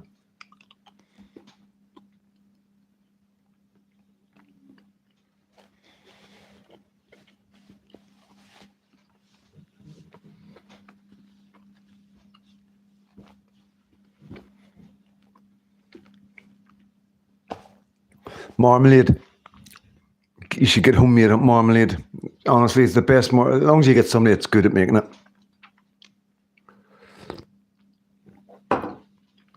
One of my ex-girlfriends was really good. She still really was really good. She's still is. She makes all her own jams and everything. Yeah, we bought a house together a long time ago, and we sold it and made a profit and bought another house, and then we split up, and I just left everything. We were together like over 6 years and all the rest of it, and half was mine and all that nonsense. But it was walking away. And, yes, she rents that house out. It was a big 3-bedroom house, big cracker, like, it was worth a lot of money now. She rents that out. She's got a wee farmhouse now as well, and still friends with her, you know what I mean? And she's got a load of wee animals and like a load of chickens and ducks and geese and all sorts of stuff, yeah. But, yeah, that was the route we were going down as well, a wee farm hanging out, and this didn't work out. And but it's good that, like I say, I'm still friends with all my exes. That it's no like I've never been bad. You know what I mean? I've always been a good man. Not a good man, but I've never lifted my hand or anything like that. You know what I mean? Or been bad to a woman. But yeah, I have had affairs. So yeah. Sounds odd, Sue, but for me it's pass with everything. Peas with everything. Mushy. I like mushy peas. I like mint sauce as well.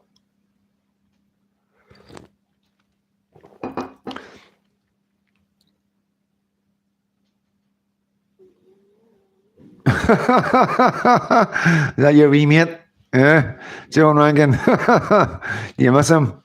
That's nuts, isn't it? Like, that's absolutely crackers. Like, it really is. Aye.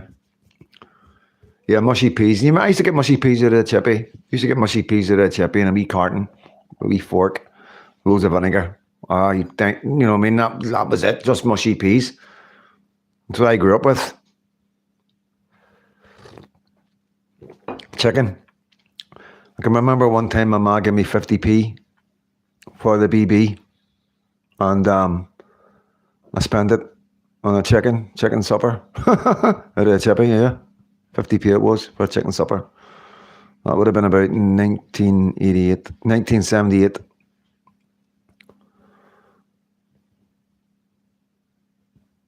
Scraps.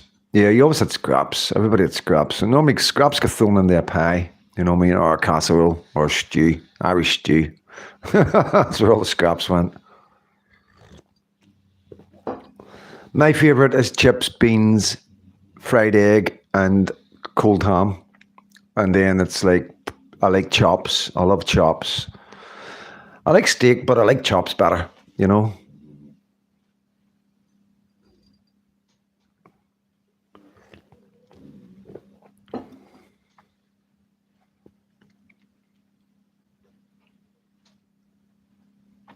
Oh boy, it's under pressure right now.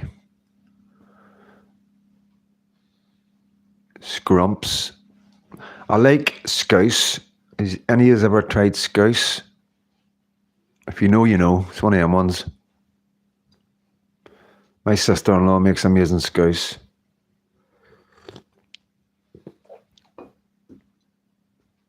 I need to get in contact with them. I haven't spoken to them in a while. Just with baby, they'll understand. They'll know exactly where my head is right now. Oh, M&G, food for thought, Freedom Dad, I'm watching. Oh, don't, mate, don't. They're empty. That's it, done, finished. I'm going red. That's unbelievable, isn't it? Okay, now, man. Jeez, oh. That's nuts.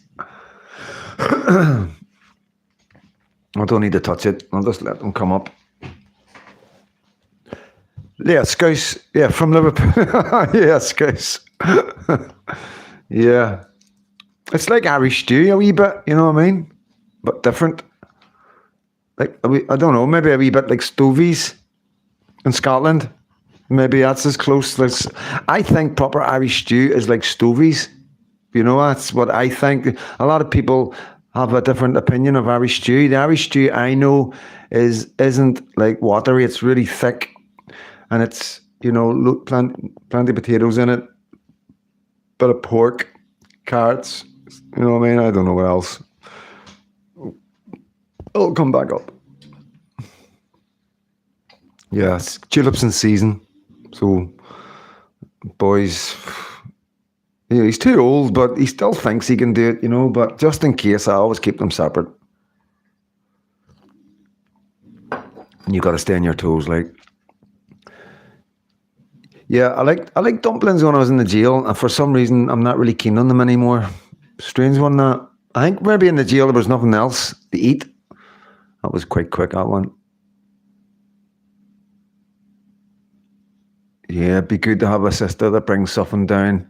See, I've always missed out on that. Honestly, like, I've always missed out. That was something I've always wished on. Somebody to bring me food. Honestly, like, all my days, obviously not when my wife was here and all that. When I'm on my own, you know what I mean? It's always like, you know, you hear people coming and leaving pots, like food and all that. Don't get me wrong, I got fed, I had friends that fed me and all that. But sometimes you're just sitting there, you just love somebody to drop a casserole in, you know what I mean? And it did happen. It did happen. You know, it has happened, you know what I mean? But there's more times that you're thinking it than, you know, if I had a sister, I'm not being thingy, like, you know. But yeah. Bye, Leslie. Thanks for popping in. John, you're away today at 2, aren't you, or something like that? So we'll roll up to 2 anyway, mate, and let everybody get on with their day. But I'm glad I got that bit out about Conor McGregor. Get that out of the way. Save me doing a video, you know what I mean? It's just the edit the video, you know what I mean? It takes a wee bit of time to get edit and stuff like that. And You know, it's just like if I do a live, I can just talk about stuff, and if anybody wants to watch over it or fast forward wee bits, you know what I mean? And yeah, needs to have some sort of system worked out. But imagine people just fast forward, you know what I mean? There's no way people would sit and watch 2 hours, you know? Oh, did you cancel it? Oh, okay. As long as he's all right with it. Is he not waiting for it? I wouldn't be happy if you cancelled it. Like, be like, what? You mean you cancelled it? I'm coming to you. You know? Nah, he's your mate. I know that. Nah, you're looking out for him. Everybody's got that story, you know what I mean? Everybody has got stuff going on. And I've got an army mate who's looking after a mate who's not well, you know what I mean? And he's in and out of hospital as well. And like, it's important when these visits are important, guys, as well. Always remember that, not just talking to John here, but like John's going to see a friend, and it's in need, and obviously he hasn't cancelled it, you know what I mean? He's just something's come up, and that's what I always say, guys. You gotta always look out for your friends and anybody in need. It doesn't take much, half an hour, 10 minutes, just to check on them. Make sure they're all right.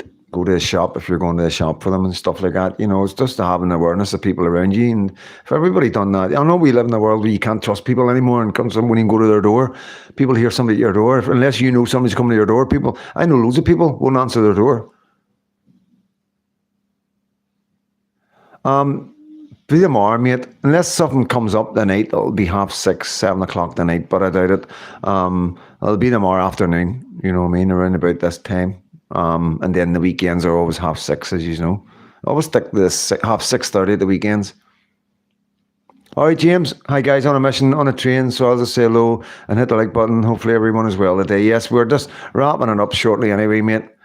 Have a good day, buddy. Yeah, square sausage, tatties. That's what I know.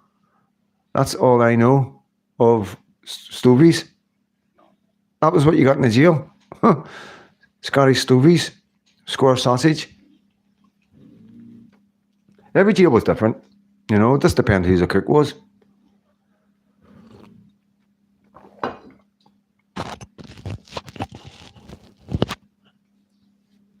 It's just saying hello to each other.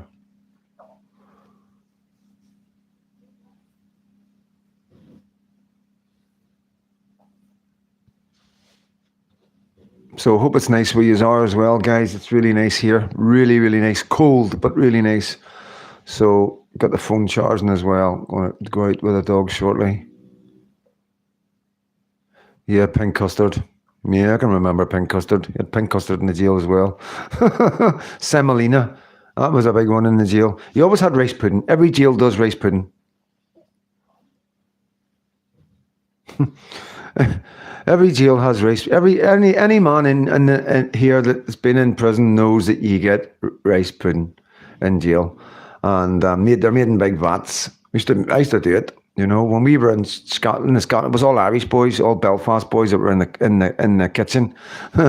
we all worked in the kitchen. It was great. It was absolutely great. We used to make it in a big vat of rice pudding.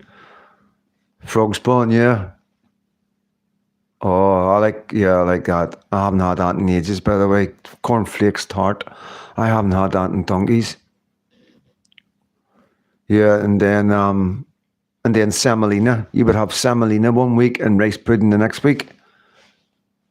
But at the same time, we call them duffs in the jail, like a big tray with, I really don't want to do this to you, but sponge cake with the jam and the coconut with custard. There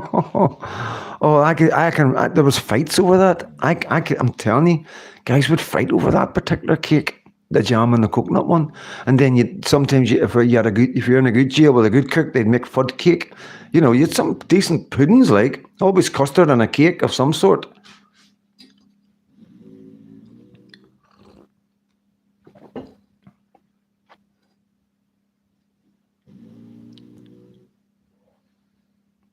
Yes, I know. I haven't started yet. Wait to hear this before you go. Right, this is the devil at work, and I'm not to see a really good friend, right, has sent me tobacco, okay, and I swear to God, like just after he said that he had it, I got that letter. He posted it. I got that letter, more or less. You know what I mean? And it was one of them ones like, what do I do? You know what I mean? So like, this is no word of lie. Like, you know, we won't say too much. Like, but I getting a bit of tobacco.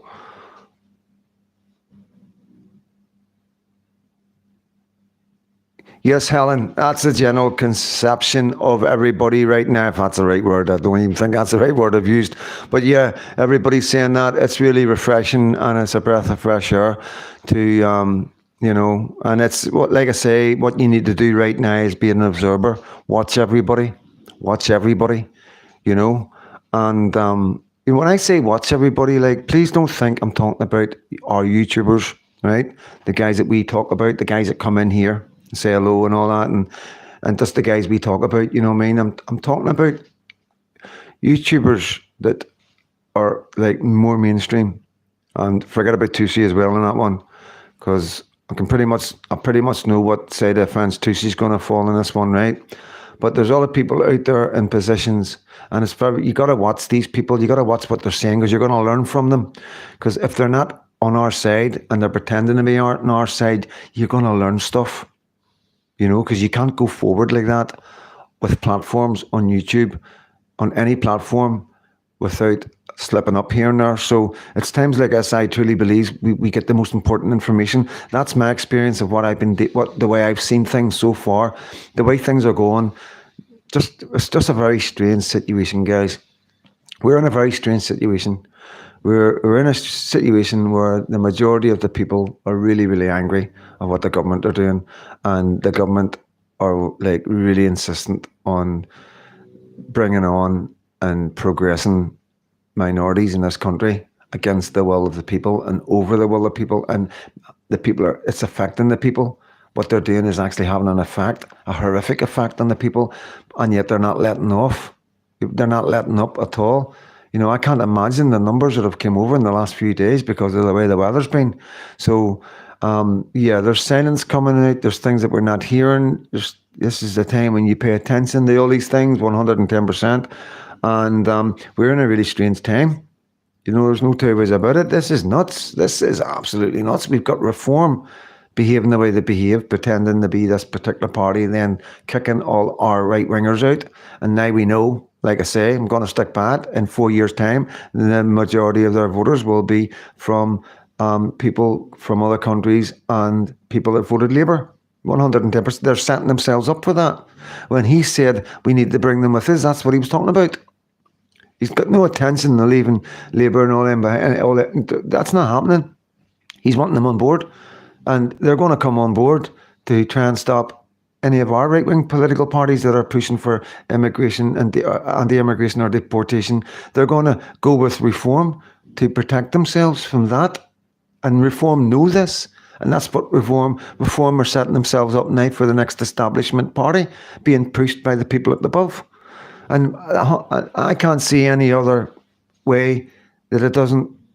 It's not going to end result. There's nothing that, you know. He's already said exactly what he's going to do, and I believe him. You know, you're not going to say all that stuff and kick people like Ben. You know, push all these people away. I'm not going to go through. You know, there's so many of them. You're not going to do that. That's like he's cleaning up. He's pushing out the right wing out of reform because he's going towards the left. 110%. When it comes to 4 years, that's who's going to vote reform. 110%. And think about that.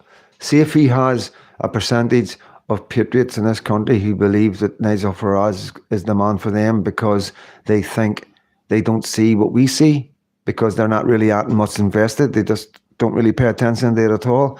Then that's going to be a problem. You know, because they're not going to really know who's going to be voting. It's just going to happen, and it's going to be overwhelming, you know.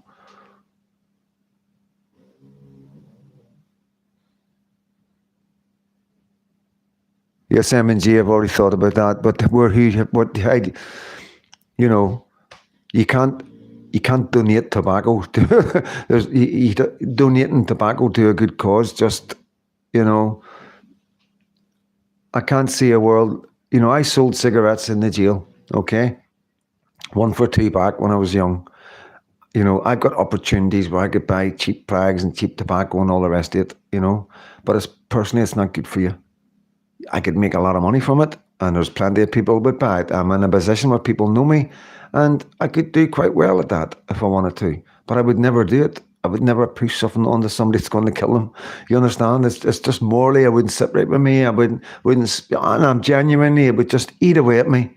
It would eat away at me, especially younger ones and all that, people in their 20s and 30s coming and buying tobacco and cheap fags off you, and that's just my personal opinion. I'm nothing against people that do it. It's up to everybody's adults. These adults know the damage that they're doing, just like I know the damage what I'm doing. But I will speak to my friend that sent me it, and I will take advice from him. So I will. That's the way I'll be going forward with it, guys. But like I say, it's the devil. That's the devil, not my friend, because he's a really good friend. He's trying to help me. He's trying to save me money, because it's like serious money for 50 grams of tobacco. 30, 40 quid. It's a lot of money, and he's trying to help me out. But the devil works in mysterious ways. Same as when I tried to stop smoking cannabis years ago. I went away up in the middle of nowhere, a wee place called Keith, middle of nowhere. Right past up near Inverness and all that, honestly, hours and hours to get there. And I'm walking up this wee country single track road. There's a wee graveyard on my left. No cars, you don't see any cars, like I say. It's just a wee place in the middle of nowhere. And there down on the ground is a grinder, a cannabis grinder. And I picked it up, and inside it was full of cannabis. Every time I try to do something good, this is the kind of things that happen. It's always the same. So I'm aware of that now. And it's going to give me more determination to fight the devil, because I'll fight the devil. I won't help myself, but I'll fight the devil,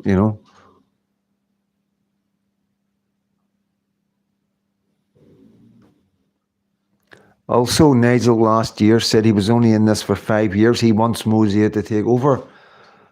Yeah. Yeah, Helen. Yeah, I get that. I'd like to see that clip. I'm not doubting you, but I would actually like to have that in my library, so I would. He won't get the left because many are animal rights advocates, and they know he is anything but. That dog he said he had isn't his dog, LOL. At the end of the day, things like that aren't going to matter. Okay, I promise you. Little tiny things like that will not matter. The only thing that's going to matter in 4 years is this: immigration. This country is going to be lost or won in the next election over immigration. Okay? Simple as that. Deportation of illegal immigrants and people who have committed crimes and have milked the system dry. So please believe me, the friends and the families of these people who know, they all know who they are, will be getting ready for this. And they will do anything. They will tactically vote to make sure those parties that are bringing those kind of policies don't get in. And it's going to take every single patriot in this country to get out and vote behind one party. And the fact that Reform are doing this is going to cause serious problems and could bring the complete downfall of this country. That's what I think. It truly is what I think. And you aren't going to see that until 4 years' time. And then from 4 years, it's just going to go worse. You'll just see exactly what I'm talking about. And it's my opinion. Right, see you later, Willow Ferry. Yeah, Douglas Murray's been there along with Tommy Robinson. John Rankin. That would be fun. I would. Goodwin is an a-hole recently slack. Yeah, I know. I'm not happy. I'm not keen on the Matt Goodwin, to be honest with you. There's, like I say, you've just got to be an observer. You've got to understand these people are going to say things because right. This is how it works, right? Please believe me. This is how YouTube works. right? The more people follow you, the more money you make. The more people watch your programs, the more money you make. The more likes and interaction, the more money you make. Okay? Now, the simple fact is this. The more people you keep happy, the more people watch your show. Okay? Simple as that. When you make somebody unhappy, they don't just not watch your show, they normally unsubscribe, and that's their way of protesting against you. You get me? So these guys know this. They know one wrong move and they could lose thousands of subs. Okay? When you lose subs, you could see that as losing money. Simple as that. So they're going to say what they can, what you want to hear, for as long as they can. But sometimes, every now and again, there's sometimes they just can't, and they've got to be honest. And that's them wee bits you've got to pay close attention to, because you've got to understand, of course, people are going to say exactly what you want to. It's the business of social media. It's the business of YouTube. It's the business of any platforms that get monetized. That's their game. You know what I mean? And I'm not talking about our guys that we're talking about. I'm talking about these big channels, the guys that are coming from TV and coming onto YouTube and growing exponentially, you know. And they're all saying the right things, but they're also supporting Nigel. You know, they're also in reform. You know, they're invested, and they're invested in what comes in 4 years. You get me? They're going to be political leaders. They're going to be part of it. And please believe me, these aren't the type of guys that are going to go up against anybody. It's going to take real, hard, strong men to do what needs done. That is something that I keep telling you. Okay? I just want you to look at the men who are telling you that they're the men for you and they're going to represent you and they're going to take this country forward. I want you to look at them men right in the eyes, and do you think them men could protect you and your daughter? That's all I ask you to do, because we've had men that we obviously wouldn't have anywhere near our daughters, you know, and we know where that's got us. We know the state of the country. We know exactly what's happened. It's all been documented. The strongest leader we ever had was a woman. The strongest leader we ever had was a woman. You like her or not, all about the poll tax and the coal and that steel. If you look into it, there's a reason for it all. If you really understood why it happened and why she done what happened, you would understand it, you know.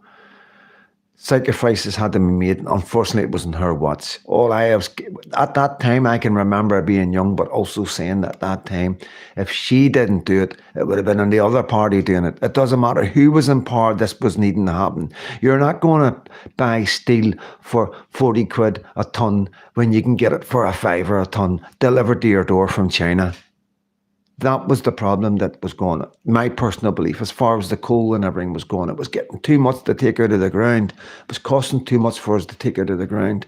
It wasn't feasible, you know, and it was across quite a lot of our industries. And there was many reasons we should have stopped imports. There's different things we could have done, agreed, but there's all different reasons why we never done some things. And I'm not educated enough to know all these things.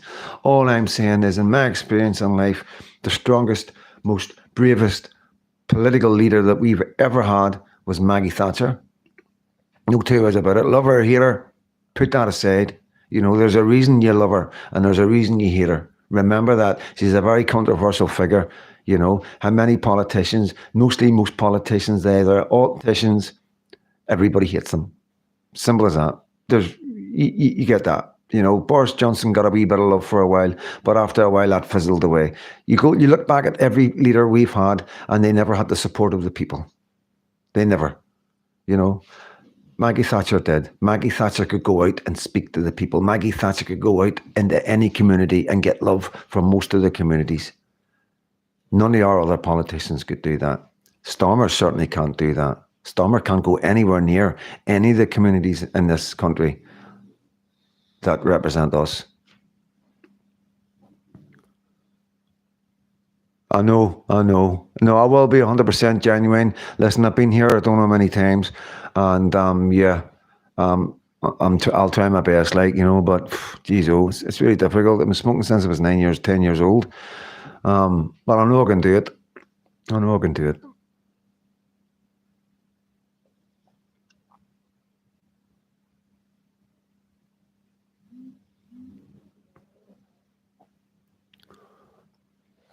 James hungover.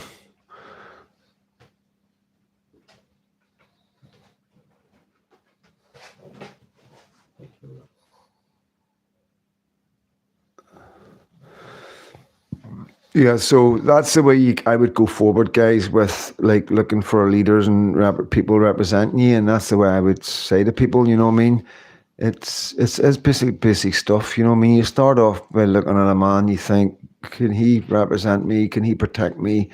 You know, is that the man that's strong enough to stand up and protect this nation? And you know, that's where you start, and then you can go in a bit deeper and start looking about who the man is, and you can judge him for his sins and crimes after that, and you make an educated decision for the sake of your children. It's not hard. You know, for too long we've been getting pushed with the same people, the same private school boys, and it's always the same people. You know, we get the working class ones, and I'm working class, and you know, Angela Rayner and all that, you know what I mean? But, you know, we know the truth. You know, we know that it's all, we can see how they're behaving. A woman from the working class wouldn't behave like she's behaving, you know. They wouldn't. They wouldn't be away in Ibiza raving at a rave, you know, when everything's going on in this country the way it is. You know, you wouldn't take time off. When you've got hundreds of thousands of children affected because of your immigration policies, how dare you go to Ibiza and have a party? That's the way I look at it. I'm sorry, like, but you're getting 90 odd £1,000 a year plus, and then all the perks. And we're in the condition we're in. We've got people dying because they're not getting appointments. And we've got abuses and crimes up and down the breadth of England that are horrific, and going into Scotland now. And as we've seen, the first terrorist attack allegedly in Northern Ireland. So, and you all know the story of Ireland. There's enough video and footage and how men are having to patrol the streets. So there's enough evidence to let you know how bad things are on the streets in some working class areas. And you've got these people that live in really like £1 million houses and like leafy areas and suburbs of London, and you know, Yorkshire and all the rest of it, and Cambridge and Oxford, and you know, and they've no care in the world for anybody apart from themselves, what they can get, what they can make, how much money they can make. You know, can they get into the DJ booth and an Ibiza rave? Angela, this is one of our front benchers, you know. And I've got no problem with people enjoying themselves, but there's a time and a place. You've just took over power. Surely there's work to be done. Surely there's serious issues at thingy here. But no, we see what Angela Rayner does. We see who Angela Rayner works for. She doesn't work for me. She doesn't care about my daughter. Not a care in the world, for we lucky. 100%. I can see that. 100% can see that. She doesn't. Anybody with a child will know that these people do not care about our children, because they are basically ignoring and pandering to everybody and anybody but us. Sad, very sad. Cheers, James. Thank you, mate.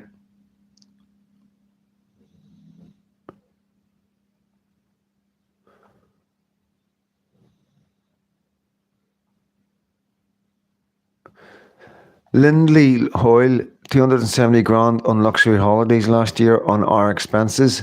Yeah, Gio, you can do some amount of research, brother, and it's absolutely frightening. And Stormer's up there. He's taking the most. They've got a league table, guys. Honestly, just Google it. They've got a league table. I'll get you so well fast, Gio. Good, JC. They've got a league table of all the freebies all the politicians have got from all parties. And Stormer's at the top. He's at the top.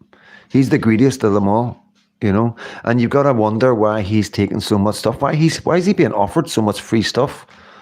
And we all know that you don't get nothing in this life for free. We know that.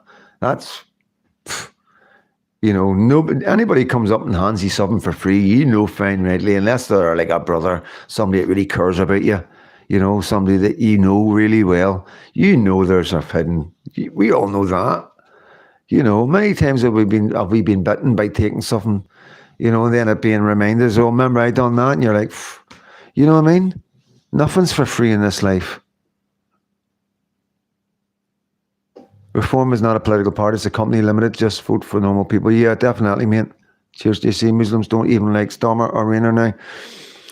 Yeah, because they're going to start voting for reform, guys. Wasn't there an MP who claimed expenses of 70k to heat stables? There probably was. Or kennels, one of the two. You're right. Yeah, I think I've heard about that.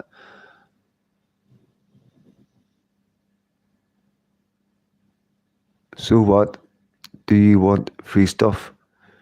No, I wouldn't take free stuff. Obviously, I would take free stuff from my friends or help me out from my baby. I don't even know if it's from me, JC. I'm not getting in nothing like that with you, bro. You know what I mean? It's not like that. But no, I would be very cautious who would take free stuff off, guys. I really would. And you learn that with age, I think. You know, I really do, guys. I do believe you learn that with age. And you got to be very careful who you take free stuff off. And I'm still learning. I'm still learning that. I know, Shell, I've noticed that all of a sudden.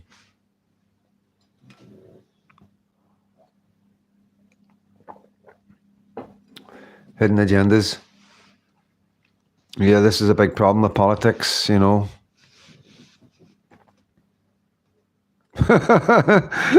That's always a good cause.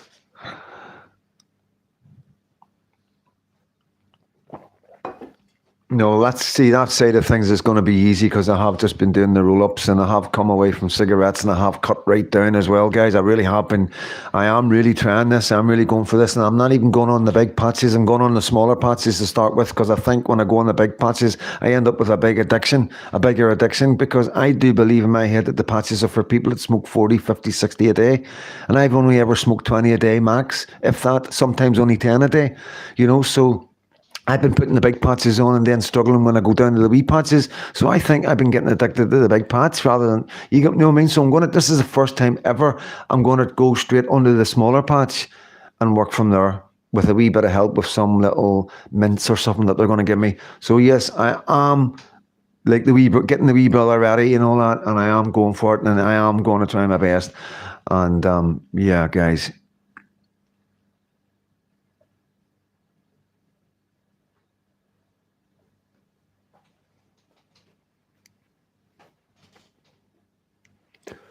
Yeah, so it's concerning, you know what I mean, as well, with the politicians, you know, and you know what I mean. You've got to remember, guys. We will have Muslims in any of our parties. You know, there's going to be Muslims that we're going to need. There's going to be. I do believe in my heart. This is what I want to see. I want to see Lubna joining UKIP, because we're going to need people that understand. We need Pakistani, British people, so we can understand the Pakistani people that are here. You understand? We wouldn't be so ignorant. You know, we need to respect these people. We need to have respect for everybody. We need to understand the community. It's not a mad far right racist thing that the government are going to push. This is where you're going to get loads of this coming right now after that interview, and they're going to push this narrative that we're all hateful people. And you know, I do believe and I hope and pray that UKIP have then the sense to reach out to the moderate Muslims and bring them into the fold, because we honestly, guys, there's no other way we can do this. It wouldn't be right, because we've got some amazing Muslims in this country that, you know, deserve a place in society. You got to understand. You watch some of her videos, and she's coming out and she's asking us, what does she do, because her Muslim children are being radicalized in school, and she's asking us, what does she? I mean, I've given her advice. I've seen other guys giving her advice. Come on, guys, man, you can never disrespect a human being like that, who's came here to get away from persecution or hardships, came here to enjoy what we have and the freedoms that we have, and this is the country we are. You've got to remember that we are not an unwelcoming company.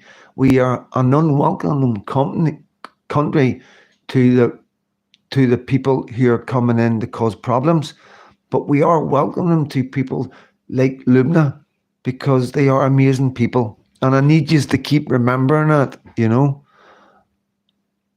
And I understand that's not everybody's point of view, and I get that. I understand that some people do support parties like the ANF and the BNP where they do believe it's only white British nationals only and stuff. And I understand, I get where you're coming from. But I do believe if you were to meet this woman personally, if she was your next door neighbour, or you were going to her school and with your kids and meeting her, you would probably become really good friends with her. I really do believe that, and I think there would be a time when you would be horrified that a political party refused to let her in because she was a different colour. I really do believe that in my heart because these are all good people, and I want you to think of it that way rather than the way that the British government right now are trying to show other Muslims that we are just far right racist thugs, because we're not. To get anywhere in politics, have to be willing to trade for in favours. Imagine how many favours it took to be PM. Favours are probably just a little of this and that. It adds up. Road to hell. Yeah, good point. Tis Max.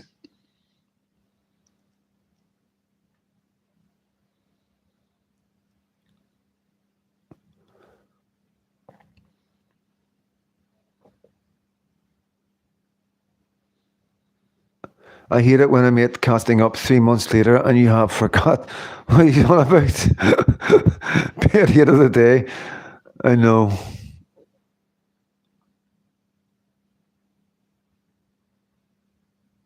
Yeah, she's good. Like, she is good. I think it's refreshing. I think I think there should be a course for some people to go on.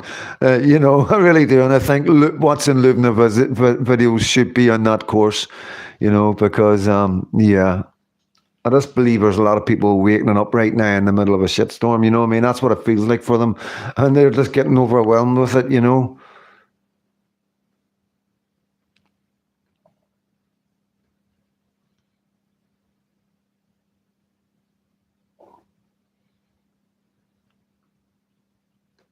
Germany have got the ADF, which is a right wing political party. Um, at the end of the day, I think any white nationalists or white supremacist political parties don't come off the ground in Germany because of the connection to Nazis and the swastika and stuff like that. And I think people are just a wee bit scared of things like that. The point in Britain is because, and I'll tell you why, it's because there's lots of black supremacy groups. So if the British government were to ban the NF and the BNP, they'd have to ban all these other groups. And like I say, they just don't want to go anywhere near these communities. They just letting these communities getting away with blue murder. And that's my point of argument. Don't come at me about the BNF and the BNP if you're going to not say nothing about the rest of them. Our government were getting on their knees for the Black Lives Matter. Fucking hell, man, if you start a White Lives Matter. A guy went to jail for putting stickers up saying White Lives Matter. You understand? But our government are getting on the knee, our footballers are getting on the knee for Black Lives Matter. At the end of the day, all lives matter, you know? We don't owe anybody apologies. We're not guilty of anything. Whatever happened hundreds of years ago has got nothing to do with us, and we need to remember that. You know, and that's one of our problems. It's a problem in Northern Ireland. It's a problem in Scotland. People are hung up on things that happened hundreds and hundreds of years ago, and it's actually affecting society today. We nearly had a breakup of the Union because of a bloody film, Braveheart. No more, no less. People watch Braveheart, they think they were hard done by because William and Wallace got hung, drawn, and quartered, and they want independence, not realising that they're not getting independence, they're just leaving one union to join another union. And it's just nuts, totally blinded by passion and the heart, and not using any of the head at all. So, yeah, there's lots of problems in life with people using history as a weapon to destruct our societies. And I think we're getting aware of it now. And at the end of the day, we need to deal with what's in front of us, and we need to deal with the future, And I'm not spending any time on looking back on things, and I'm not getting into anything about this guy or that group. At the end of the day, they're not doing nothing illegal. It's their right. If that's what they believe, they're starting a political party that's for whites only. There's nothing anybody can do about that. It's nothing illegal about it. At the end of the day, and if you have black people with black only Where's the logic in any of this, guys? You know? I'd like to see a day where there's none of that. I would like to see a day when Tony opens up the National Front to all colours and religions that are British and love this country. I know ex-Muslim men or men from Pakistan and places like that that got King Billy on their arm. You know? I know Muslim men that speak with a broad Belfast accent that do the markets, that don't follow the Quran or anything like that. They drink and they party and they do all the rest of it and they make a few quid ducking and diving, you know? And nobody looks at them any different. They talk like a Belfast man, they walk like a Belfast man, and they act like a Belfast man. So nobody questions it. You understand? So it's all down to the individuals. There's so many different individuals out there. And I just think, you know, you don't need to protect yourself by doing stuff like that. You know, you can use your initiative. You can see who's truly invested in this country and the values and the traditions and the culture. You know, it doesn't matter what colour of their skin they are. You know, if they're nationalists to Britain and they've been here that long that they truly belong part and they've got citizenship, you know, I don't see any problem with that. You know, I really don't.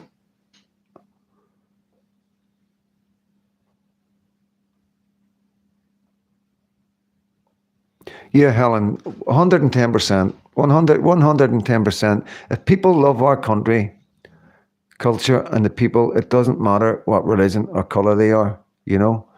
Racism was born from slavery, not the other way around. Yep, and racism, this is the thing as well, you know, when people go on about white people doing stuff to black people back in the day, you got to understand it was black people that was selling black people to the white people.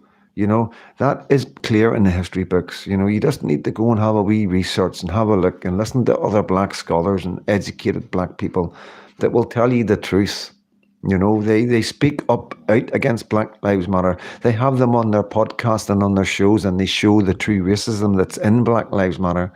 These people are not stupid to actually go on these shows thinking that they're going to be cleverer than this guy. Jesse Peterson, I'm talking about. The Southern State, somebody put it up in the comments, his the show where he questions people and people storm off and everything. Absolutely amazing. One of the most amazing people of colour that I've ever met. Not that it matters. I watch him because he's an amazing YouTube presenter and content creator, and that's it. And yes, the skin colour does matter because of the topics that he talks about. You know, he wants to start up he wants a white week. You know, he wants a week just to celebrate white culture, you know? And then he has black people going on, what are you doing that? And he's trying to say, well, why not? Why would we not? If you want a black week, why can't we have a white week? You understand? And there's no many people out there, but it makes sense. It's just common knowledge and complete sense that we're in a society, we're all the same, we all bleed blood. We get bad people and good people, but, you know, there's no difference in people. Some people follow one religion, other people follow another. As long as it's no extremism, then there's no problem. You know, there really isn't. We can live together, loving Great Britain, and we can still respect their culture. If you know, when they don't need to, if they're here, they don't need to bring their culture here. Let's be honest. You know. See you later, James.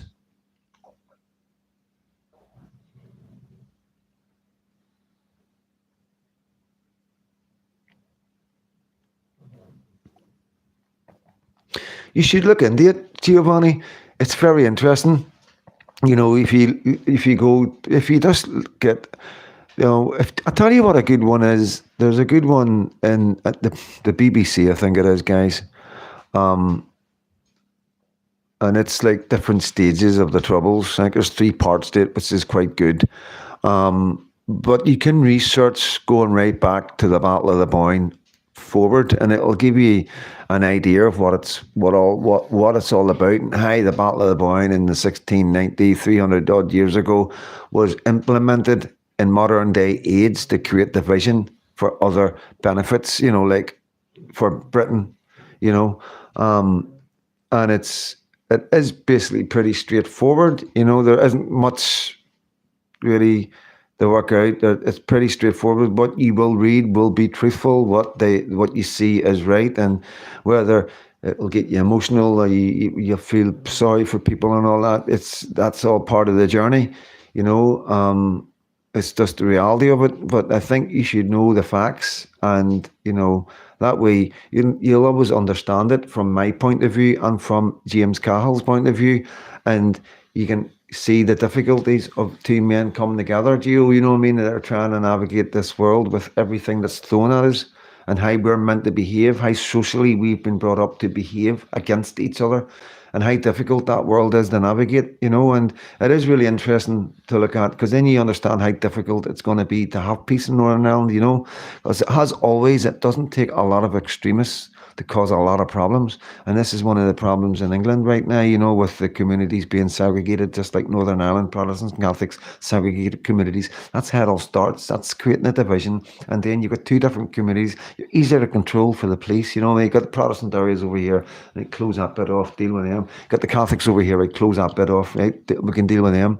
So it's a lot more easier and manageable for the government, so there's a lot to take in, a lot going on at once right now in Great Britain. And I would just keep it simple and stick to what you know, stick to what you see, what you're living, what you look around you, Don't go down too many rabbit holes, and just keep it simple. You know what needs done, you know who needs to do it, and you know who's not doing it. Just go, get up and vote, talk to people. Make sure you talk to people about voting. That's really important. Genuinely talk to people. Tell them you know a guy called Freedom Dad, and he's got a wee baby 4 months old, and we need to vote for her. If you've got nothing else, just do that. Do that, and then let them research it. Let them go in and look at it themselves, and tell them the facts of what's going on. Tell them the facts of what's going on. You know the figures, you know the numbers, you can do the math. So just learn the numbers. You need to be able to have the facts to be able to tell somebody, listen, this is where we're at, this is where we're going to be, and this is what happened if X, Y, and Z happens. And then they make a choice between X, Y, and Z. That's all you can do. But a lot of people don't know about X, Y, and Z. They don't know what's happening. They don't understand it, because just like me, the sun's shining. I can hear kids playing, It's like that all the time. Every summer, all the kids are running about, and the place is chocker, you know what I mean? And it's a really nice, safe, relaxing environment. And a lot of people are just struggling to survive, trying to pay gas and electricity and put food on the table. And, they're not paying any attention to what's really going on around the world, because, like I say, it's not affecting them. Yeah.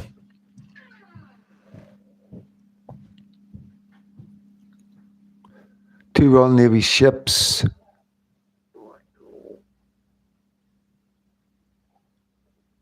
Two Royal Navy ships would pay slavers coming out of Africa to buy the slaves' food. Yeah, there was definitely, that was going on, yeah. Because there would have been a language barrier and everything as well, and obviously they were picking, it's a horrible subject. But it wasn't just, we were slaves before that. You can, everywhere in life, I promise you can go back in history. I promise you this, okay? I promise you this. You can go back even further when we were slaves. Everybody was a slave at one stage. You go right back to the Romans. You go right back to the Tsars, not the Tsars, the Ming dynasties in China. Jeez, guys. It wasn't just black people that were slaves. It's just convenient. It's handy as well. It's a big headline. You can't miss it. There's no hanging.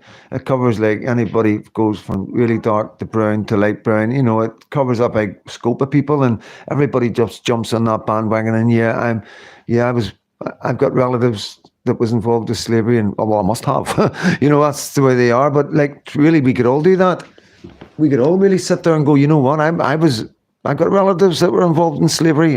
My relatives, like 400 years before them, were being used as slaves in one of the Muslim countries. That we know that the Christians were taken as slaves. That's fact. But we don't go on about that. We're not wanting compensation from any of these countries. We're not going on about it and making sounding like victims and feel sorry for me, and we need a whatever week or month or organize. It's just ridiculous, absolutely ridiculous. And I think that's the point that some of these people like Tony is trying to make, trying to get across as well.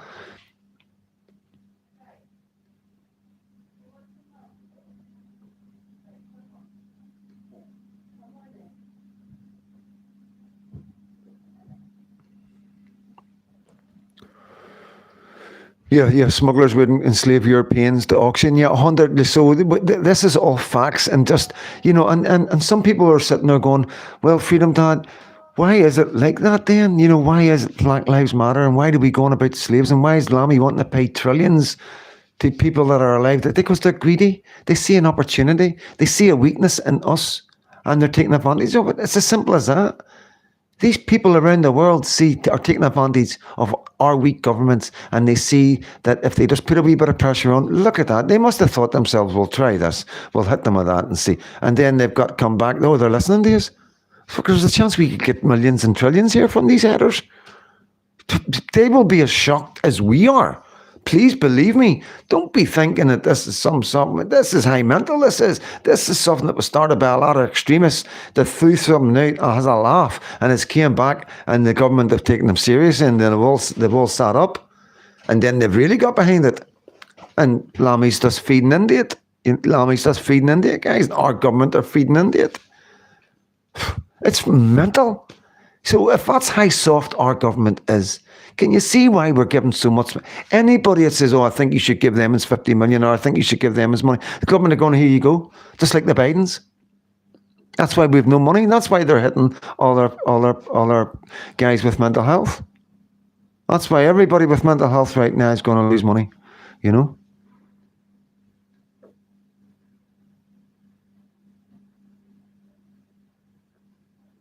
Motley's Lammy sees biscuits, yeah.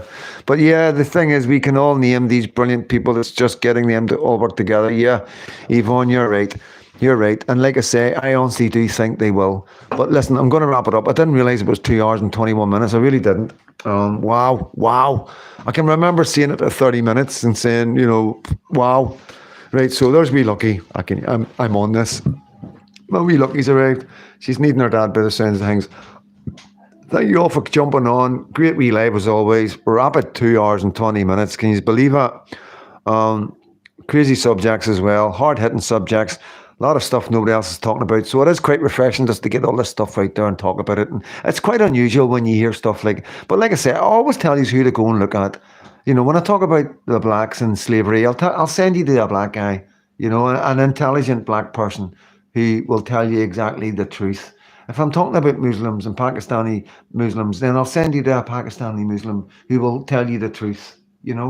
I'm not here hating. I'm taking advice from people that are worrying me. They're telling me things. They're worrying about their kids. They're Muslims. They're Muslims, and they're telling me they're worried. If they're worried, then I should be fucking breaking it. Honestly, that leaves me with no other conclusion. It should leave nobody with any conclusion. When you hear a Pakistani woman coming online and saying, I am worried for the safety of my children in this country because of the extremism that's come in, then geez, oh guys, the amount of risk that she's taking, the amount of flack that she's going to get, not just from the Pakistani Muslim community that don't want her speaking like that, but also the government. She's far-right, racist thug, as far as they're concerned, and she needs silenced. So please follow, subscribe, Lubna, Lubna. She's got a few channels. Get on them all. Give her loads of support. Make sure she knows that she's got the fighting British behind her all the way, and we accept her as one of us, and we love her, and we want her to stay here, and we want her to be safe, along with my kids, And yes, if her kids was ever to meet my kid and fell in love and wanted to get married, I would be so happy. I would be so proud to have my child being involved with one of Lubna's children, whether they're Muslims, Pakistanis, it doesn't make a difference to me. All that makes a difference to me is she loves this country and she's looking out for the future of my wee Lucky. Listen, guys, all my love. Thank you for all coming. Cheers, Marty. Take care of yourself. Shell, Sue, John Capone, Giovanni, John Rankin, Muttley, Helen, Yvonne, Tismax. Anybody want to say goodbye to me? Throw a comment up right now, Muttley. I'm going to go back down, start again. Thumbs up. Yes. Okay. So, guys, like, thank you so much, and just keep an eye out. Next live will be tomorrow around about lunchtime, and stay tuned. Cheers, Timmix. Stay tuned. Be an observer. Don't miss a trick. Keep your eye on all the people, all the Nigel Reform minions. Keep an eye on what they're saying, and keep an eye on whatever all the good patriots are saying, and take note. Take note of what's not being said. Take care. God bless, and stay safe.